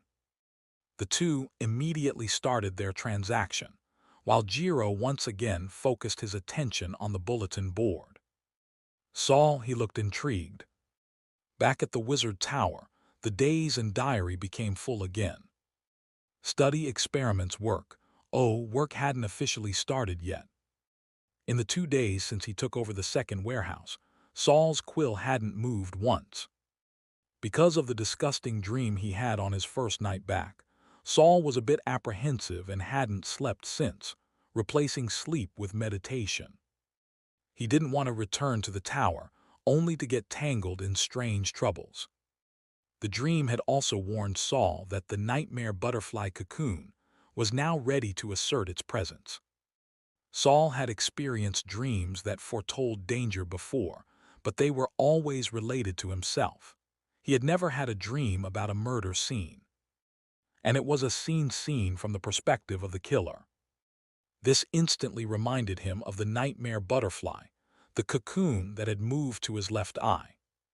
The little girl who had worn the cocoon for 4 years had seen others' dreams, but it had no other obvious effects.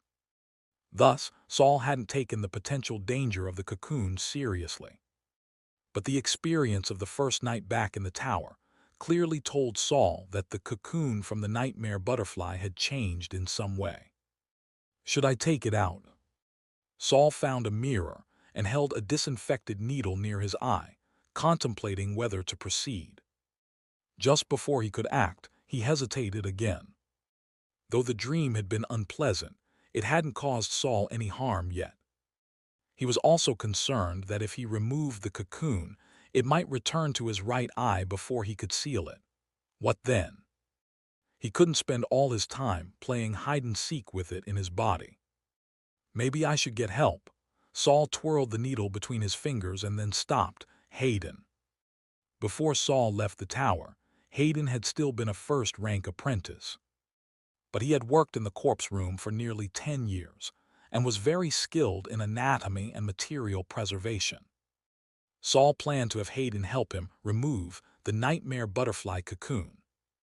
As long as he stayed fully conscious during the procedure, Saul wasn't worried about Hayden making any sneaky moves. After all, Saul was now a second-rank apprentice, and his strength and magic far surpassed Hayden's. Once the decision was made, Saul grabbed the surgical tools he had prepared and stood up, ready to find Hayden. But just then, something on his chest suddenly glowed. The light came from his heart, a soft, warm glow. Saul looked down and pressed his hand to his chest. Though he had never seen this kind of light before, in that moment, he knew exactly where it came from. The soul-calling lamp.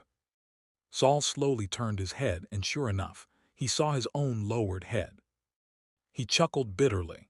As expected, the Tower Master gave me this lamp, clearly signaling that my soul will likely leave my body again.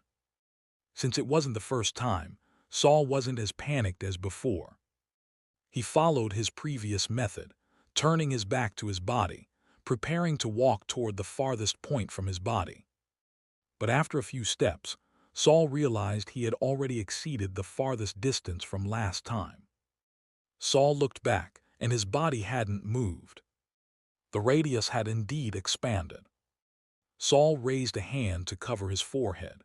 Why is it that every time I learn a bit of new knowledge, I face deeper unknown effects? No time to catch my breath. Complaining was useless. Saul could only focus on resolving the current issue. He continued forward, searching for the new boundary. With the next step, the world before Saul suddenly accelerated like being fast-forwarded 16 times, and when it stopped abruptly, a door appeared in front of him. It was the third door leading into the warehouse, the innermost metal door. Everything in front of him seemed to move sporadically in all directions, making Saul feel nauseous. Did I teleport? That was Saul's first reaction. However, when he tried to move again, he realized he couldn't move at all. What's going on? He couldn't even look down at the soul-calling lamp on his chest. He could only stare straight ahead. At that moment, the metal door suddenly creaked open. A tall, displeased-looking Kyujin walked in. Kyujin, how can he come in? As the former warehouse manager, Kyujin had lost the ability to enter freely. This was different from the corpse room. The magic array on the metal door was the lock, and now the key was in Saul's hands. Before Saul could get nervous, another person, short in stature, followed Kyujin inside. When Saul saw that person, his vision froze in shock. It was him. Saul saw himself, following Kyujin, walking into the second warehouse with a curious look on his face. Chapter 159, Lying Flat. Saul brushed past himself. He watched as he, with curiosity, followed behind Kyujin, walking from his right side to behind him. As he disappeared from his peripheral vision, the scene in front of him changed again. Saul was still standing there, unable to move, but in front of him were other people's backs. He had teleported to another location. While battling the nauseating and dizzying sensations, Kyujin reappeared and passed by Saul. This time, Kyujin's arm brushed Saul's shoulder, pushing him slightly off balance. Kyujin immediately turned back, helped Saul straighten up, and then continued walking backward. The next moment, Saul saw himself catching up and glancing at him. As he disappeared from sight again, Saul's perspective shifted.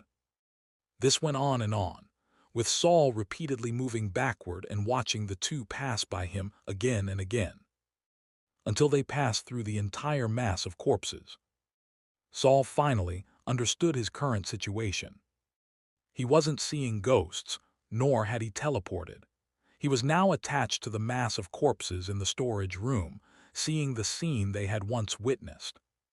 But at that time, these corpses hadn't opened their eyes. How could they see? And who had seen Kujin and himself? However, now wasn't the time to analyze this. Saul had to return to his own body quickly. He focused on the back of the person in front of him. Though his vision wavered constantly, the long period of observation helped him notice a patch where the back of the skull had been repaired. The fatal wound on this corpse was at the back of the skull, but before it was placed here, someone had used something to mend the defect. No wonder all the people standing here couldn't see any injuries. At first glance, it seemed like these people had died peacefully. I can't think about this any longer. I need to break free from the corpse's control. I don't want to suddenly die outside my body for no reason. Saul began to ignore the effects of the constantly shifting vision and focused on observing the erosion diagram. He repeatedly watched as people walked in a clockwise direction. Then at the very bottom of the circle, it transformed into an octopus-like monster. It was an octopus-like creature, rather than just an octopus, because the creature's limbs were all octopus-like suckers, but the top of its body showed human features. Saul imagined himself as that octopus monster. He tried to take a step forward, but his body was still as heavy as if he were carrying a mountain. Nevertheless, Saul didn't give up. He summoned all his strength and focused on lifting his right foot. Snap, snap, snap. A strange, ethereal sound rang in his head, like rubber bands snapping. He finally took the first step. Snap, snap, snap, snap, snap. The snapping sounds grew louder, and then Saul suddenly staggered and broke free from the corpse. His vision rapidly shifted backward. When he opened his eyes again, he found himself back in front of the tall shelves. Looking down, he saw his own human hands. Did I come back? Saul turned around and saw his own body still sitting in the chair. So I just returned to the position where my soul was earlier, but at least I've broken free from the corpse's control. Recalling what had just happened, Saul dared not move forward again, fearing that he would be grabbed by those corpses and dragged to watch some disturbing scenes again. Although I returned to my body by following the erosion diagram's movement pattern last time, I don't necessarily have to start from the farthest point. Maybe, never mind, let's just try. Saul envisioned a circle with the two ends as the place he currently stood and the place where his body was. Then he stepped forward, following the imagined circle, moving in a clockwise direction, closer to his body. This time, his surroundings were clear, with no black shadows interested in his body. Saul walked steadily, step by step, until he finally reached the place where his body was. He opened his eyes and saw a white skeletal arm in front of him, holding surgical tools. Saul sighed in relief, "I'm back."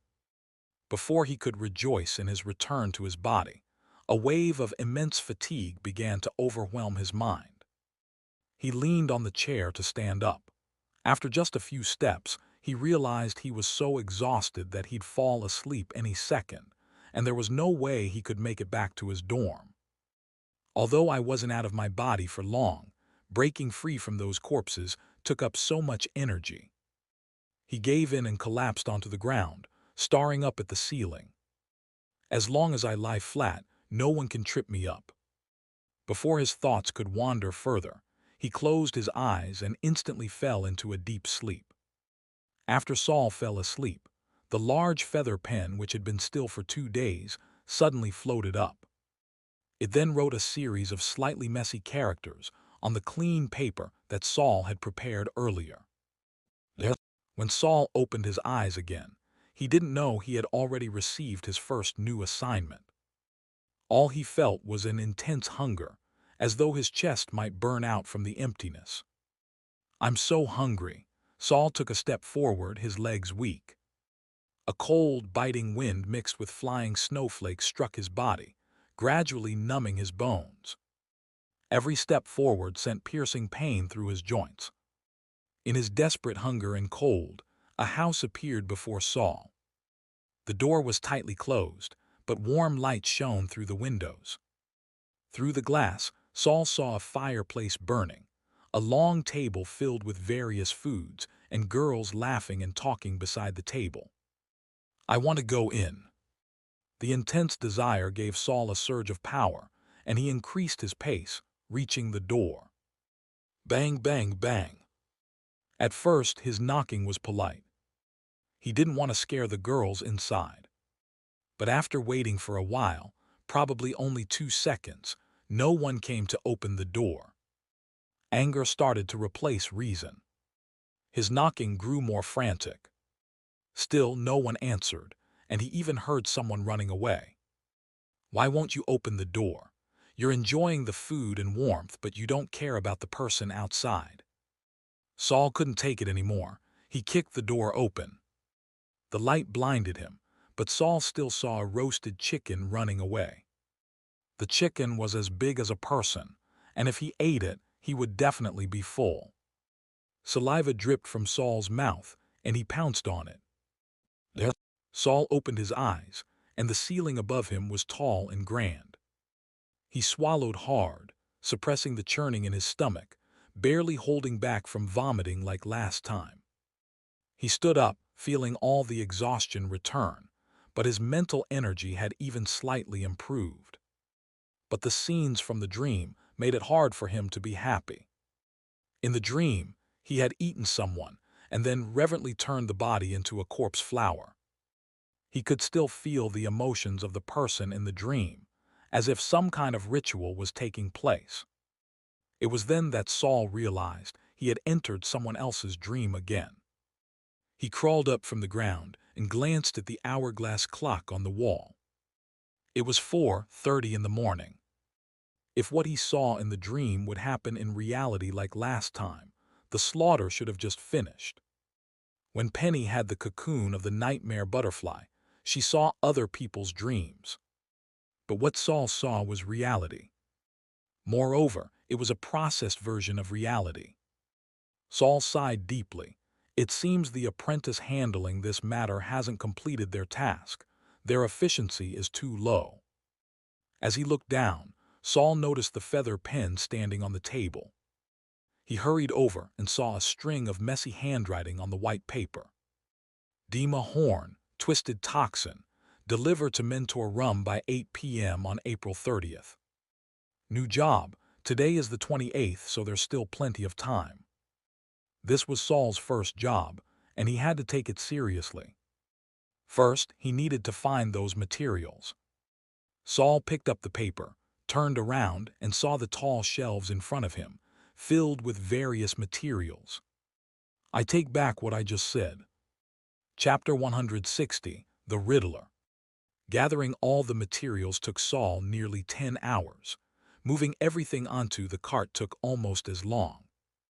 This meant that, when Saul finally had everything organized, it was already past midnight on the 30th. Saul massaged his sore arms from the constant lifting and placing, first setting the cart aside. It wasn't even 6 in the morning yet. The East Tower wasn't safe, so he decided to wait until the candlelight turned back to white before leaving. With some time to spare, Saul picked up a lantern and walked through the aisles of shelves to the back of the corpse crowd.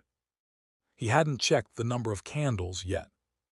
The number of burning candles should not be fewer than 81. For safety's sake, it's best to have over 100. 1, 2, 3. Walking along the wall surrounding the corpse crowd, Saul counted the candles one by one. Whiz!